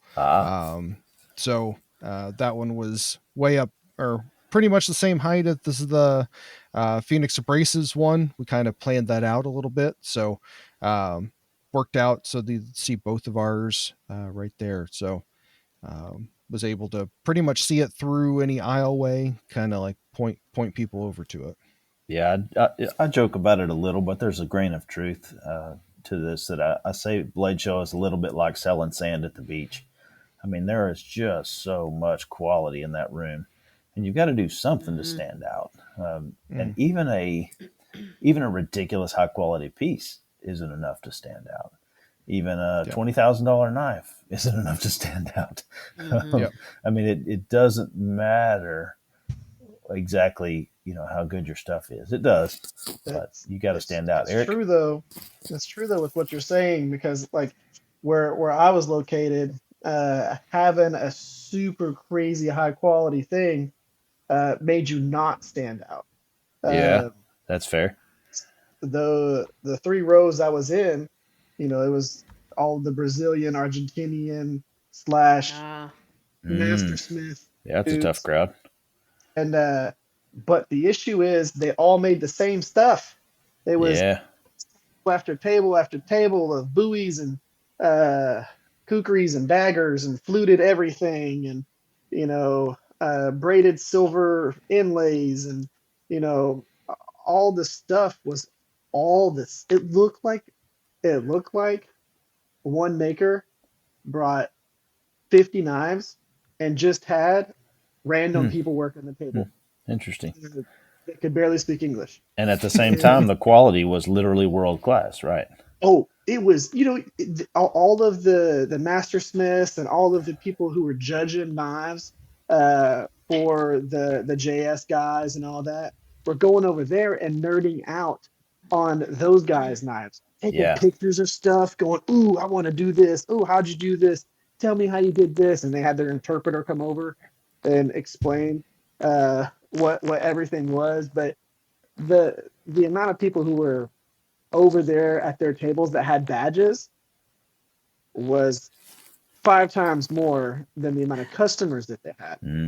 And the difference between that and then the contrast between that and my table is my table was like the opposite of that. All my forged to finish and all my, crazy war scythes and double bladed daggers and all this random stuff that all the normal customers were nerding out on, because you go past $4,000, $4,000, $5,000, $2,500, $4,000, $3,000.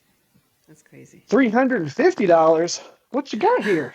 This is those look like steak turners. Those look like this thing. I think you're onto something, Eric. Can I tell the story about the knife you couldn't sell?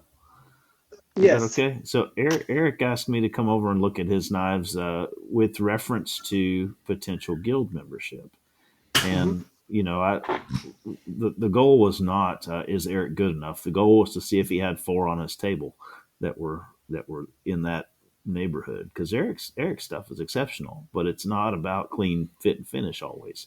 And so I looked at his table and I picked up a knife and I said, "Man, this one's right there. This one's close enough. This will do it."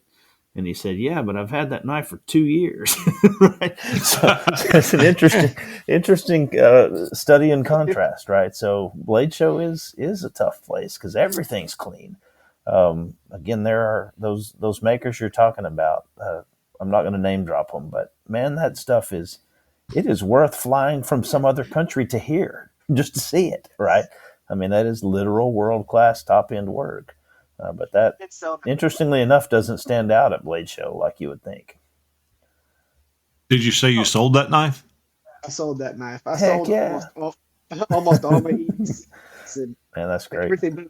What was cool about being in the middle of that group is selling something for $1,100 or $2,000 or $3,000 wasn't a huge sticker shock in that group. The hard part is whenever you have the $3,000, 4,000, 2,000, and you're in the row of 250s. Uh-huh. That is actually harder It's position. hard. If you're in that row and everybody's seeing the huge price tags, and there was stuff on these people's tables that were like $15,000 and And stuff worth like every that too. penny of it. Yeah, yeah. People were like bidding to be part of an auction, to be part of things at these tables. Um, like um, what's his name? Uh, Jean Louis or Franco or one who I don't know. and like the people that stuff, they'll travel from another country to come buy that stuff. So it's not just the makers are traveling from Argentina or Brazil. Like the people that are coming from like France and Italy and different countries, like coming to Blade Show to show their stuff off. There's people that are traveling from equally as far to come to the show to be able to look at it in person and purchase it for $15,000. Did you have any of the Chinese buyers come by? I didn't see as many this year as sometimes. Always. There's a guy I recognize that walks around and takes video and pictures and sends them overseas, and then the next day or two he comes back around and hunts for that thing. I saw him come by a few times. I sell a lot of my, I say a lot, I sold 3 like my challenge games for the YouTube Knife Makers Challenge. Same guy. 2 years in a row at Blade, Texas. And because he goes Blade, Texas and Atlanta, and he probably goes to the other Blade. But it is a serious thing. They like the unique stuff, and that's what they do. They come by, they do their videos, and then they come by, pay for it, tell you they'll pick it up at the end of the show, and they'll come by at the end of that day, grab everything, bounce. Groovy. Hey guys, I'll throw in a couple more here. I just want you to know that you need to go to ameribraid.com for Amerimade grinders and accessories. They're one of the best grinders on the market. Go see them today. They got 3 packages to choose from. Also, I'm excited to tell you, and I waited till Joey got off the cast, was, hey guys, we're doing work with New Jersey Steel Bearing. We're waiting for them to get back in the shop. They're still on the road. Haven't quite made it home yet, but NewJerseySteelBearing.com. They deliver high quality steel for your blade and steel part needs since 2010. Steel, water jet services, heat treating, and more. And also, I must lead in with this one. Casting Crafts at castingcrafts.com. Check out all the styles and patterns Emily produces to make your handles striking and one of a kind. I think I even saw Eric. Didn't you have a set of Emily's scales? Yeah, I got the ones that I'm doing for my the autism giveaway knife. Yes. Yep. So, Emily, get a little deeper into your show because we talked from a knife maker's perspective, and you have a table of like 6,000 things sitting there for people to pick up. So. I actually was not as prepared as I was hoping to be. Due to all my family travels, I could not, for the last 3 months, I could not prepare for Blade at all. And I made it home, back home, maybe 3 weeks prior to the Blade show. And I sat down and I decided that I'm not going to push myself. And I could not possibly prepare the way I wanted to. So I wasn't going to stress about it. I scooped up whatever I had at home and headed to Blade. And it turned out to be the best show that I've ever had. If we're talking about sales, if we're talking about human interactions, if you're talking about seeing my friends in person, people that I've talked to for years, some of them online, I've never met them. The best show. I cannot be more grateful. I did see you. I did notice you seemed to be quite the social butterfly. Everybody was begging you to come sit with them and talk. I did not stop talking Friday morning until sometime on Sunday, I think. I talked to probably half of the people at the Blade Show. I don't know. It was just nonstop. It was a good time. I'm very grateful for that because I I needed that to reset my mind back to the Yes. knife skills making, and I needed my people. I needed those hugs more than they needed them. Yeah, and our So it turned out condolences. great. Emily has. I lost my mother back in October, and Emily just recently lost her mother and traveled over. And our condolences and love to you and your family. So yeah, so you're right. It's always good to get back around your family again. It was perfect timing. It was perfect timing to be back with the knife making community, and they literally spoiled me rotten. When Every are you gonna single make? one of them. When are you gonna make a knife? When am I gonna? So about 6 years ago, 5, 6 years ago, I tried, and it. You do not want me to make one. No, no, just no. There's so many Just good let. knife makers around you. Just find somebody to help walk you through it and make one that when Ah, you're at I knife will. show, you've got your favorite set of scales mounted on your knife that you made, and the challenge has been laid down. That's what we want to see. There you go. There you go. Hey guys, if you're not aware, the Alabama Forge Council will be having their blacksmith hammer in. I think it's September 4, 5, 6, and 7 at Tannehill State Park. Mark, I hope you'll come up and join us because I have volunteered with Gary Graham and other people to do green coal forging with the people that want to learn to forge. And especially, I love forging knives with children that want to make that first knife. We little guy that made one with me last fall. He showed up in the spring show when we were there with the knife that he had finished. I had hammered out a knife just to get a little practice before I started teaching. And I sent that one, and I said, "Bring it back to the fall show. I want to see that one finished as well. If he does, I'm going to offer to buy it from him. Give him $150 or $200 for it. He's about 7 years old, so I'm sure that he'll be tickled with that. So I've laid that challenge down with him. But if you guys are going to be or would love to travel to the Alabama, Mark and I have all the accommodations, and we'll be able to put you up in our particular glamping experience. It's a glamping experience, is it not, Mark? Yeah, I would go with that. I would too. So as we go around here, Mark, your blade show experience. Yeah, I'm interested to hear Mark talk to me a little bit about it, but his first experience behind the table, really. He's already filed an EEOC a complaint against you. You didn't give the man a chair. No, he actually loved the fact he didn't have a chair. But go ahead, Mark, fill us in. Yeah, no, it was so this is my third year at Blade Show in Atlanta, and I think my first comment would be that it's the first year that I wasn't 100% disoriented, in the in the cob. It took me 2 years and the third year to finally generally know where stuff was and not get lost and be able to find things in there because it is definitely crazy if you haven't been there before. It's your first year. But yeah, this was definitely interesting. I had the opportunity this year to help out Kyle with his table, and I guess my first observation with that is that after the first day, I was so hoarse I almost lost my voice because one, he had a lot of throughput to his table, so I was nonstop talking. I think until the time we left. And really, I was like, wow. I was telling people, I said, I'm sorry. I said, I've talked a lot. I'm almost at a whisper now. But so everybody got a kick out of it.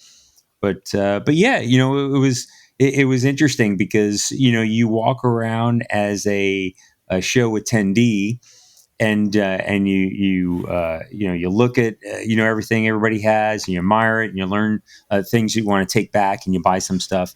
But seeing the other side of it, I think a lot of folks have mentioned there's so much prep involved, right, to lead up to the Blade Show and make sure that you have the inventory that you need, and then there's the all the prep and advertising and making sure that folks know you're there. But then there's the setup, right? I mean, again, it's amazing just to especially folks who have a lot of inventory to get all that stuff driven in, packed in, set up to the table, get your table set up, and get it ready. And really, and then it's and then I think Kyle had such a unique, not that everybody, some makers have it, but he has that unique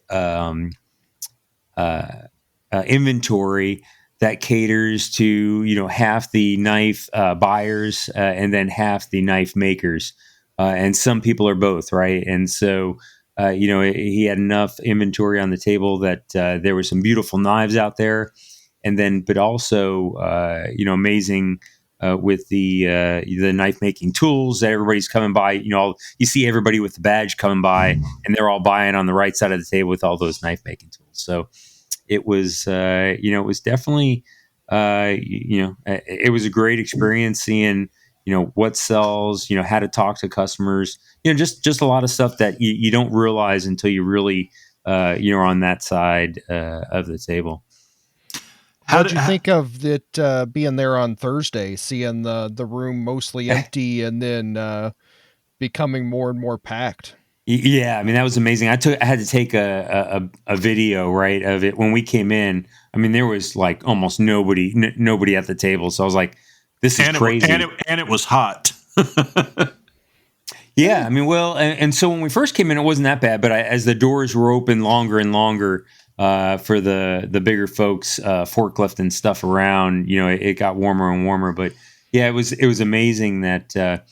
I just had to take a video. I was like, I couldn't have imagined this place with just all these empty tables and no rugs down or anything like that. And they roll out the carpets and they forklift everything in, and all of a sudden knives and tools and steel starts populating all the tables. And then I take another video, on Friday, and you can't even recognize the place. So it's it was pretty cool. It's also pretty cool having the opportunity to actually stay in the I don't even know the hotel name.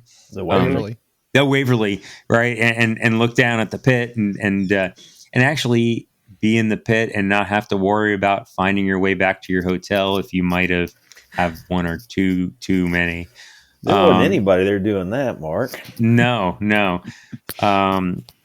And so, but yeah, and so it was a really good time. It was, I'll tell you, getting to do both, and then still having the opportunity to walk around, and I bought a whole bunch of stuff that that I wanted to buy, and then adding to the experience, we've already talked about it, the whole guild piece, and getting to see that aspect. So really, it was the broadest experience I've had so far with a knife show.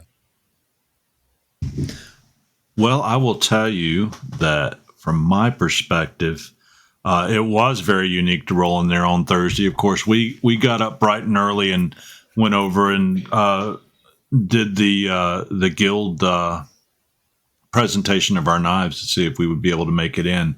And then I was just kind of jacked up the rest of the day and all excited.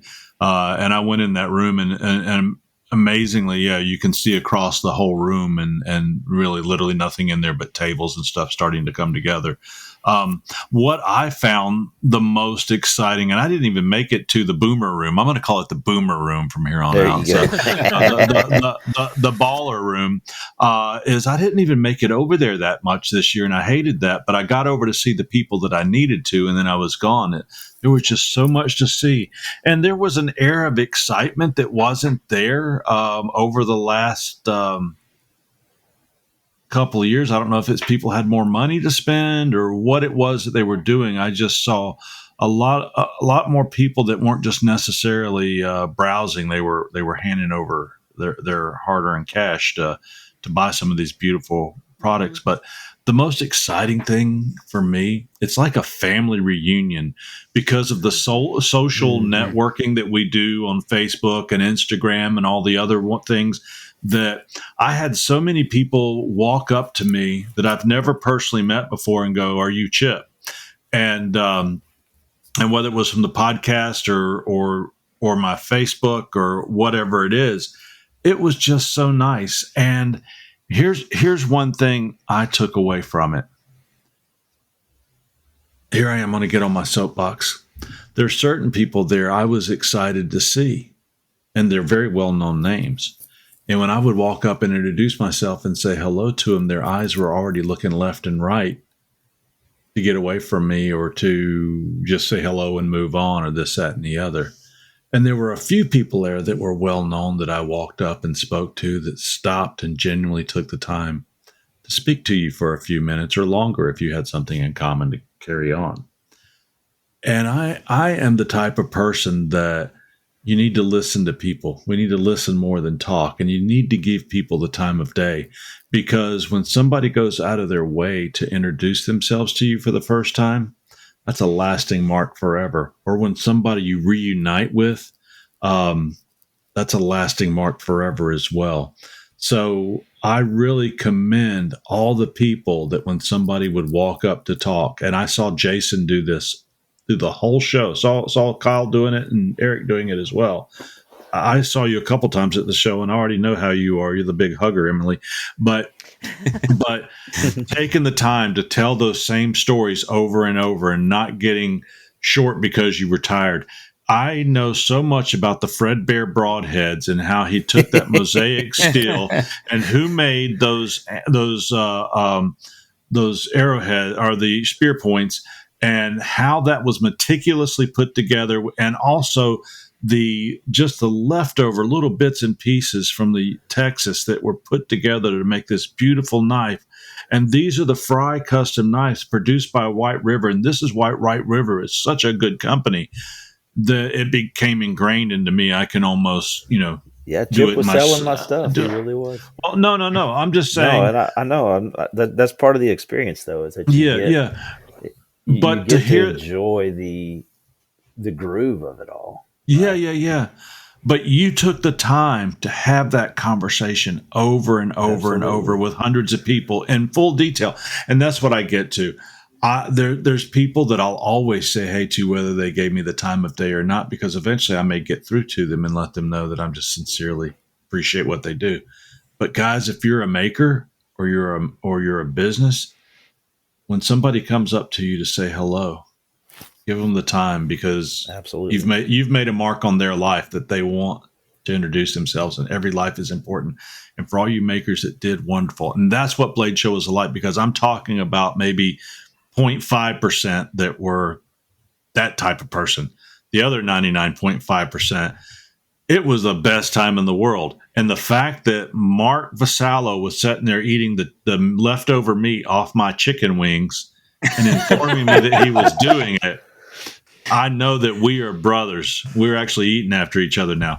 But guys, it was just a great family reunion. To have Brian Housework walk out of his way, come up and give me a hug and say, "Hey, Chip, how are you doing?" And I'm like, totally blew my mind that this gentleman thought that, and then said, "Hey, when you're down, come by my shop."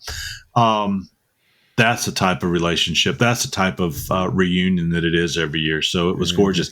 And I didn't even go the second night because old man was tired.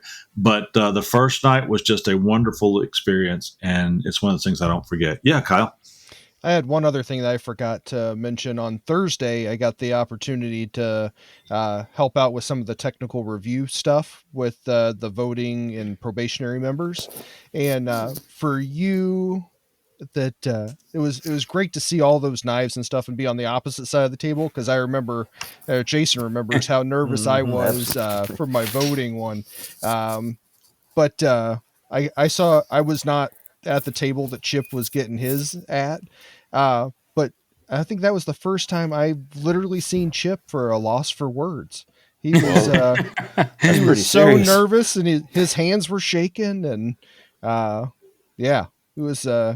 Well, I was standing amongst greatness, and that's what I'm getting at. I didn't know Mr. Libetard had been making knives for 50 years until I saw the post in his award.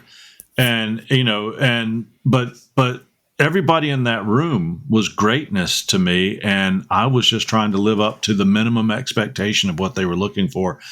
And guys, 5-6 years ago, Eric Rivers taught me for the very first time to put a piece of bone and wood together to make a handle and how to line it up on both sides to do it. And 5-6 years later, I forget how many it is, I got accepted into the guild as a probationary member. So it's a humble journey. It's a humble journey, and it can be a quick or a slow journey. But I'm glad you recognize that, because honestly, I'll take away those shaky hands forever, because that's the way you should feel when you're in a situation like that. You should not go into that cocky, even if you make the most beautiful knives in the world. So yeah. Yep. And then the other really great thing was to see our man Jason Fry accept his position as the president.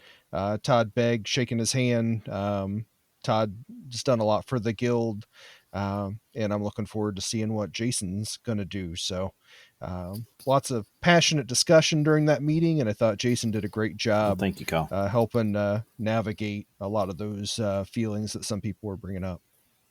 Yeah, and interestingly enough, it was a great meeting. It was good to have people speak and have that the opportunity to.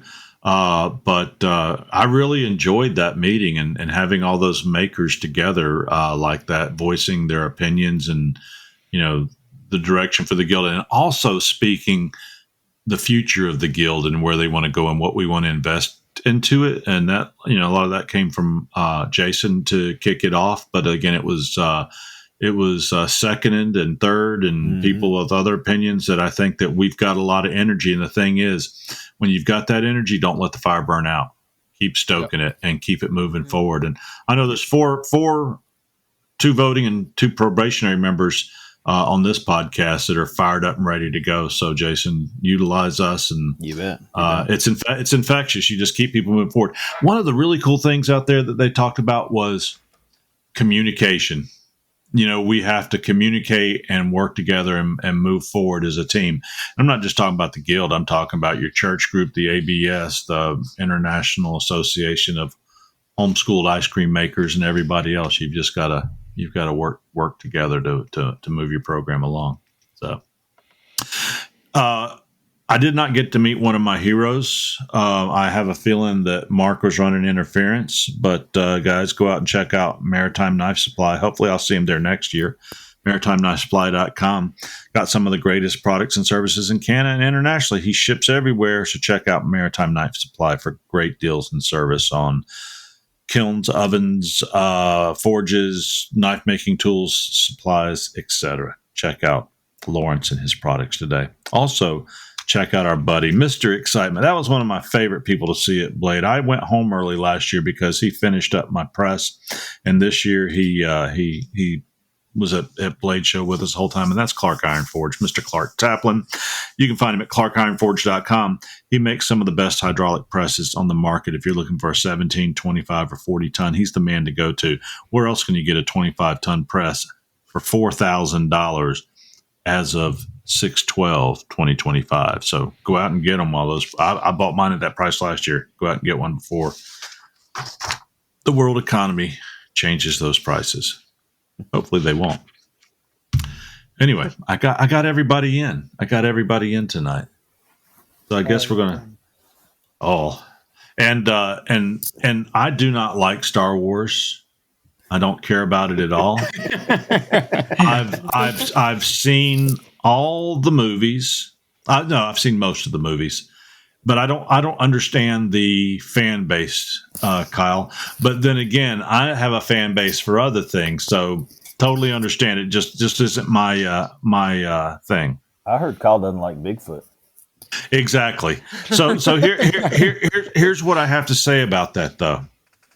I put my stickers. I put all of my new stickers. I'm surrounding my 100-pound gas cylinder. It's about half full of stickers now, and I proudly put my cores and my the other sticker that you gave us. Eastland and the Daily. Yeah, Eastland Day. He's pounding down kind of thing. I put that on there. And I also put my R2D2 sticker on there. I was very proud of those. I put my Trollsky sticker on there that I got this year, and many, many more. But you sent out a little video today that showed Spaceballs 2 coming out. And I hope that's a real thing, because I will go see that in a heartbeat. So if there had been 6 Spaceball movies, I would be as giddy about that. So you know. The rumor is Rick Moranis is coming out of retirement. Oh, wow. To help with it. So, yeah. I will go see that. Yeah, they were Gotta be a they real had thing. they had like the scene words like scooting up, and it said how many Star Wars movies, a prequel, and everything since the first Spaceballs came out. Yeah. 34 years. It says like a Lion King movie, a live action Lion King movie, and a second Lion King movie, and all sorts of stuff. And then it said there, so it's, I think it said 2027 was when Spaceballs 2 is supposed to happen. So I think Mel Brooks is supposed to be in there. Keep hanging on, Mel. Hang in there. We need you. It's gotta happen because they have Spaceballs merch. So of course, I'm in stores all the time. If you watch that chips, video at the end, Mel Brooks has Spaceballs the sweatshirt. So that whole thing was all the merchandising was because George Lucas didn't get paid for those first movies. His contract was all the merchandising rights to the Star Wars movies, and that's why. And then Mel Brooks asked George Lucas if he could make the spoof on it, and he actually said, "Yeah, you can do all the stuff." He even gave Lucasfilm like studio effects people to help with the stuff, but he said he wasn't allowed to merchandise anything with Spaceballs, and that's when they put like all the merchandising, like Spaceballs the flamethrower. So that was part of the joke was he didn't charge him to use the rights to the Star Wars stuff, but told him they weren't allowed to merchandise any of the stuff. Well, I'm gonna go see that movie, guys. I have to assemble. I've got to go to work tomorrow, but then I'm going to assemble my surface grinder, and then I've got a couple chef knives to finish and jump into some other thing. I've got to forge a knife this weekend, so I get an order finished up, and that's kind of it before I head out to Texas. On Tuesday, I'll be in the Waco area. Any of you guys want to drive in from Wichita Falls or pull the moving van over there, Fry, you can come see me. Yeah, I'm buying a house tomorrow and then moving. You this are. Weekend, so. There you are. So yeah, I was done. I'm done. So Fry, your 8-hour drives back and forth home. Hopefully, coming to a hopeful end. We're closing on the house tomorrow and then driving to Lubbock and then loading the truck and coming back. So I can be back to work on Monday. If good for you. If I don't end up with the Chinese funk. So oh my gosh, we'll see how it plays. I'm going to do it anyway. Just get you some ivermectin. You'll be fine. They sell it at Tractor Supply. Actually, I think we have a bottle of ivermectin that was given to us during COVID because we got the COVID, and my doctor gave us a prescription for ivermectin, and we just never took it. I'm never one been. I worked in pharmaceuticals, and I'm not one to really take anything. I guess I should learn sometime, but I've got ivermectin just because. Anyway, I wish you a pleasant and wonderful move, and hopefully your discussions go well with your wife when you tell her you're fencing in her beautiful patio to turn into your new forge, so that you can just walk right out of the kitchen. It's going to be a little bit before I get the shop built, but we do have a plan. It's not going to stop you from making knives though, because you'll be able to go over to. I've got a temporary shop set up, getting that set up. So everything under the roof. Yeah, so far. Good. We're going to be good. One thing I didn't talk about was my epic road trip, and that's a whole nother can of worms. So I'm not going to go off. Oh yeah, we forgot about that. But I got to go play with like literally $1.5 million or $2 million worth of knives. Great historical stuff from the 1830s and 40s and 50s. Original James Black, the guy that supposedly made Jim Bowie's knife. I got to see some Michael Price San Francisco stuff like in my hand. It was amazing. So as we move on to other shows that aren't Blade Show focused, maybe I'll talk about that some. Yeah, those are the knives that you're going to chop up and make Damascus out of, right? Yeah, I doubt it. At one point there was like $250K worth on the table. Like I ain't chopping those up, guys. It was incredible. But That's anyway, awesome. that's a theme for This another knife show. was made out of a James Black knife. That's right. Well, let's make sure that we do talk about those on the next show. And I also want to add in here, I just sent you guys a video, and if you look at that video, if you look back behind where the surface grinder attachment is to be assembled, you'll notice my entire table is cleaned off because that's the last spot in my shop to put anything. I reorganized. It was amazing how if you just organize things, how clean your shop will get. But that's where my even heat's going to go when I get that. So Mark, I placed my order and I haven't heard anything back. When did you hear something from Even Heat or whatever? I placed it on Tuesday. Oh, I don't know. It was, they told me, so they had to build it, right? And so it wasn't that long, but it was like a couple. They said a month, but then I heard before it was done early. So you didn't hear anything right after you ordered or anything. It was not right after I ordered. They when I ordered it, they said that hey, they have to build it. It's going to be like 4 weeks or something like that for them to get it done. And then did they tell you that, or did you read that in the? No, they when I ordered from Pops, they told me that that's about how long. Oh yeah, they told me that. And then it was in like 2 weeks. I think I had like an email or something like that said that hey, it's done. It's going to be shipped. And so, okay, very good, very good. It was quicker. And to circle back around to Mel Brooks, if you rush a miracle, you get a rotten miracle. That's true. I didn't expect to hear back right away, but I was just kind of curious because I ordered it and just kind of anxious. But I know it'll be up to about a month. But I was just curious what the process was when you heard back. So within 2 or 3 weeks, I should hear something back. Good deal, Kyle. What do you got going? Yeah, I've got. I'm building a new desk for that I'm going to be sitting at here. They extended my engineering contract for another 2 months, so getting one of the raised lower desks so I can stand or sit or whatever. And just got some 1 3/8 thick red oak butcher block tops. Where did you get that at? I saved big money at Menards, the Midwest home improvement store. Yeah, they were $110 for a 24 inch by 5 foot long one. Got 2 of those, so wasn't too terribly bad. And I'm looking forward to. I moved my workbench down, and I'm gonna have a 7 foot long portion of desk and a like 4 foot long portion of desk. So nice. An L shape. So does Lowe's sell those butcher block tops?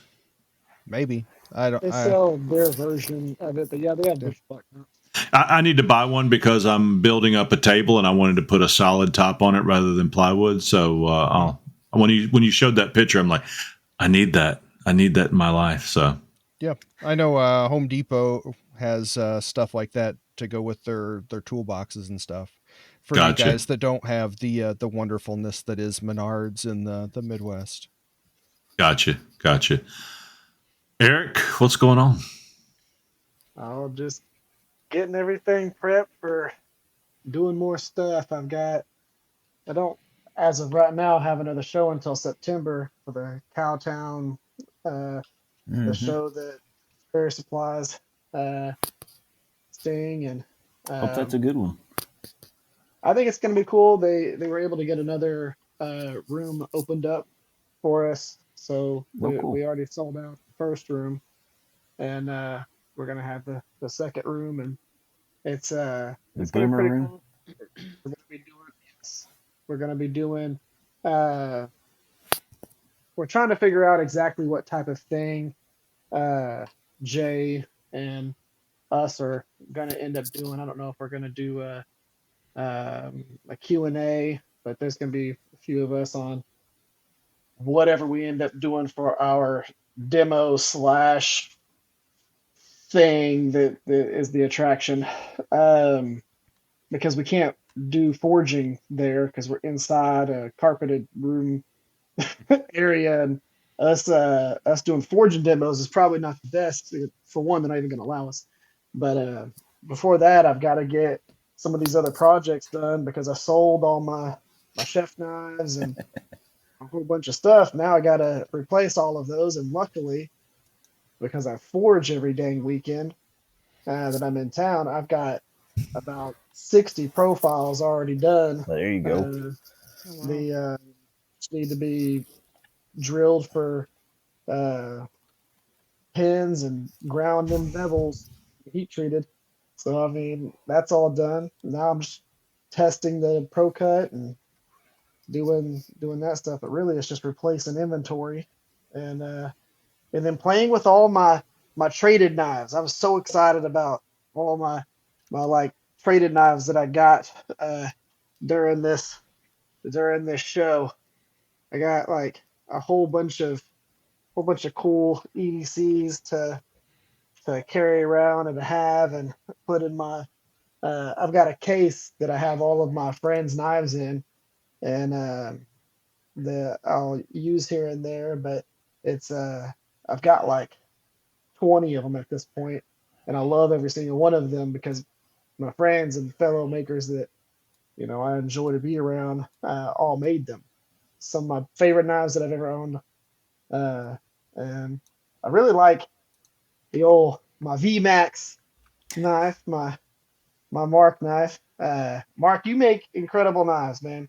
I appreciate it. Oh yes, thank you for my Super knife too, comfortable. Mark. I'm sorry to interrupt you, but yeah, thank you, and for my shirt, you were a sweetheart. Yeah, these are very comfortable knives. You do really good work. I It's appreciate it. there's a lot of these finger choil knives that I don't really, I think every new knife maker's made about a dozen or so finger choil knives, because that is like the first profile that we always go through. This you contoured that finger choil super well. It's a very comfortable knife, and it fits my hand perfectly. So if you have a huge hand, sorry for you. Yeah. It's perfect for my hand, so I enjoyed that, and it's just been it was a very fun show. I'm so happy that I did it. I've already talked to them about booking my table next year, and I am I had an absolute blast. I've wanted to do this show for a while. This is the fourth year going there, first year with the table, and I have way more fans in Atlanta at that show than any other show that I go to. That's cool. Almost all my knives that sold were by fans. I had That's cool. by an EDC and two chefs. Nice. I wish I had that type of money. I don't have that type of money, but luckily he does. Good that they do. Just good that they do. It was absolutely awesome, and he owns like now with those three, he owns like 7 of my knives. So nice. It's always fun having that. I can see Eric in a few years looking up out of the hole. It's like it puts the lotion on or it gets the well, so he's one of like 8 guys that has that many of them. And so the funny thing is, probably 3 of them use the dang gum knives. The rest of them just put them on a hearth or put them in a safe or put them somewhere. But the ones that use them, of course, everybody who actually uses your knives sends you pictures of them using them. I don't know if they do that with y'all, but yeah, they do. They do that a lot. They skinned a deer if they like started a fire with it, whatever it may be. They're like, look at what I did with your thing. So I love that, but I get some of them that'll send me pictures, and I'm just like, that's just never going to use it, huh? This is never going to be used. It's just going to sit there and look pretty and be pretty and never get touched. Because I offer to sharpen knives for life. As long as I live, if you need your knife sharpened by me, you ship it to me, I'll do. If you buy 10 of them, I'll do 10 of them, and I'll ship them all back to you. You do a nice job sharpening. Yeah, you do a really nice job sharpening. Emily, what's going on with you? I'm back to making new designs. In fact, I'm gonna have a brand new one tomorrow morning. I crank one up. pretty much every day or two. People So see me just, they look for me only for custom designs now. I think that Right. people forget that I can swirl up colors too. Yeah. Do you go to the Louisiana everybody Knife Maker? Do you go to the Louisiana Knife Maker show? So I just booked it for the first time. It's in September, and I'm very excited to be there. I'm very excited to go to that one. Yeah, I was thinking about heading to that show this year too. You want to head over, Mark? Maybe we'll talk about it. Yeah, I was thinking about. Yeah, I was thinking about going. Who was that? Jason, you thinking about going? Yeah, I've been thinking about it as well. Now that I'm a little It's closer. shaping up to be a very good show, by the way. Mm-hmm. I hear a lot of good things about that show. I know of many great knife makers that are going to that show, and I'm trying to talk other people into going. It's shaping up to be a really good one. Yeah, it's like a 6-hour drive for me. It's probably about the same for you, isn't it, Jason? I think so. Yeah, so we can all meet in the middle and have fun for a day. Very good, very good. Well, guys, this episode was sponsored by New Jersey Steel Barons. Welcome. TR Maker, Clark Iron Forge, Casting Crafts, and our own Emily, Mara Braid, The Rivers Experience, Pops Knife Supplies, Even Heat, Maritime Knife Supply, Phoenix Abrasives, and Templars 10 for 10% off your order. We are available on iHeartRadio, Spotify, Apple Podcast, YouTube Music, Anchor, Amazon, YouTube Video, and CastBox. I've actually seen quite a few hits on YouTube Video lately. You can see us at theknivestemplars.com. You can listen to our podcast on Facebook as well, or visit our group on Facebook. I should take that back. There's links on Facebook to get to our podcast. Anyway, with any questions, comments, product views, show or guest ideas, subscribe or email us at thenivestemplars@yahoo.com or DM us on our Facebook group at the Knives Templars Podcast Group. Visit us at knivestemplars.com to always stay up to date. And I will quit trying to ad-lib that. I'll just start reading from it because undoubtedly I'm not very good. And I'm still tired from all those trips. Guys, what do y'all have to say? What time is it? Hey, good night, everybody. Good night. Oinky, oinky, Good night. oinky. Good night. Well, no, you don't say oinky, oinky, oinky until it's time to say it. You just say good night, everybody. Good night, Good night, everybody. Good night, everybody. Good night, John Boy. Everyone. There we go. There we go. Good night, Ned. Tranquility Base here. The Eagle has landed.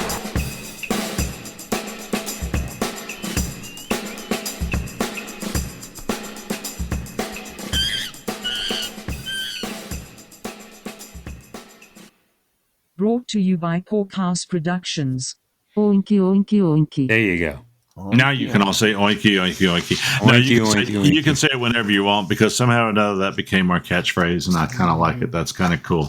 And if you missed out on the pig stickers, then they're still We've got a few around. Yeah, I've still got a couple stacks of them. I'm going to throw them in knife boxes and stuff with my. I'm ordering brown boxes and to go with my new product label, and you got those business cards coming. Thank you guys for help on that. Mark, what you waving at? Oh, you're waving at Mrs. Little Rivers there. That's right. How's Mrs. Little Rivers doing, Eric? He's putting it in her ear so she can hear. How are you, Mrs. Rivers? Good. You're good? Mm-hmm. Are you glad your daddy's home from the knife show? Yeah. Did he give you any of his money that he made at knife show? No. Did he buy you a nice gift? Well, I have my own money. Well, that's good, but your daddy made so much money, he needs to take you to the Walmart and let you pick out something, okay? Okay. All right, just so you know. If he doesn't, you come on the next show and let us know. So, guys, Okay. all right. And your mother, you make sure you buy something nice for your mother too, because she was the one really working hard at that show. Eric was just a face. She was the worker. So, anyway. Wow. You have a wonderful mommy and daddy.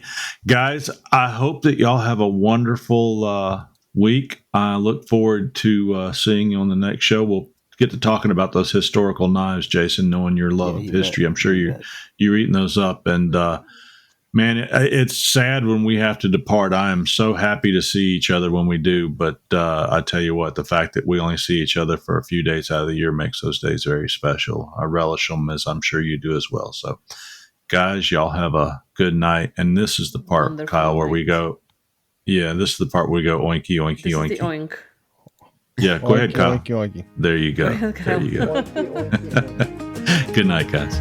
Good night, guys. This secret heavy as a stone. He laid it down, I ain't alone. He trusted me, I gotta say.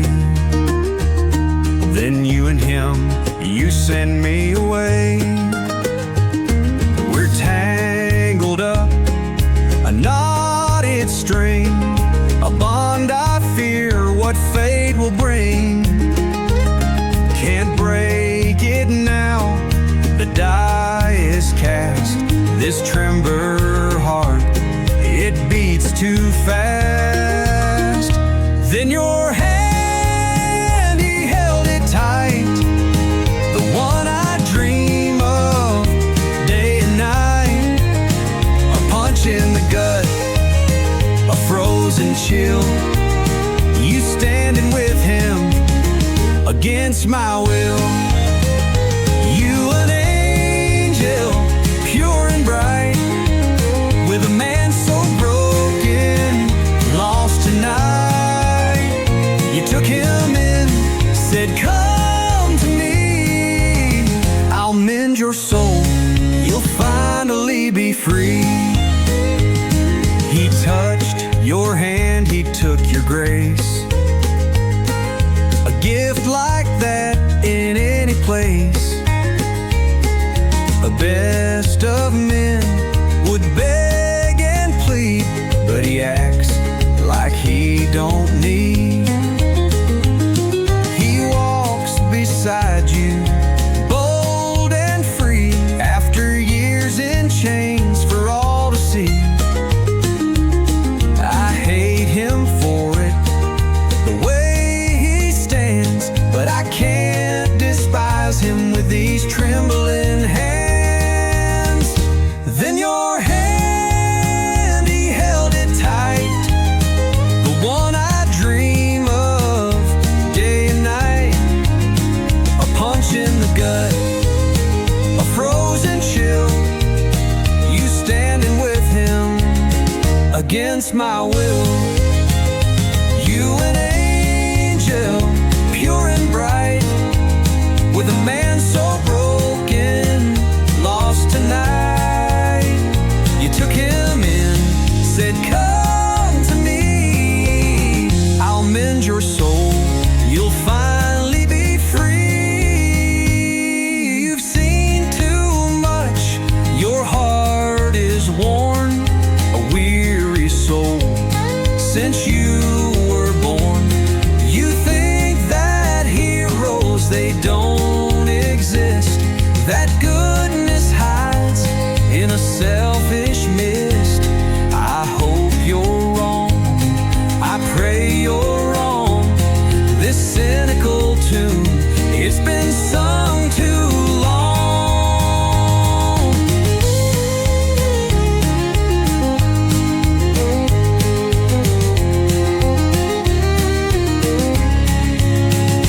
Then your hand, he held it tight, the one I dream of day and night. A punch in the gut, a frozen chill, you standing with him against my will. You an angel, pure and bright, with a man so broken, lost tonight. You took him in, said come to me, I'll mend your soul, you'll finally be free. You've seen too much, your heart is worn, a weary soul since you were born. You think that heroes, they don't exist, that goodness kindness hides in a selfish mist. I hope you're wrong, I pray you're wrong. This cynical tune, it's been sung too long.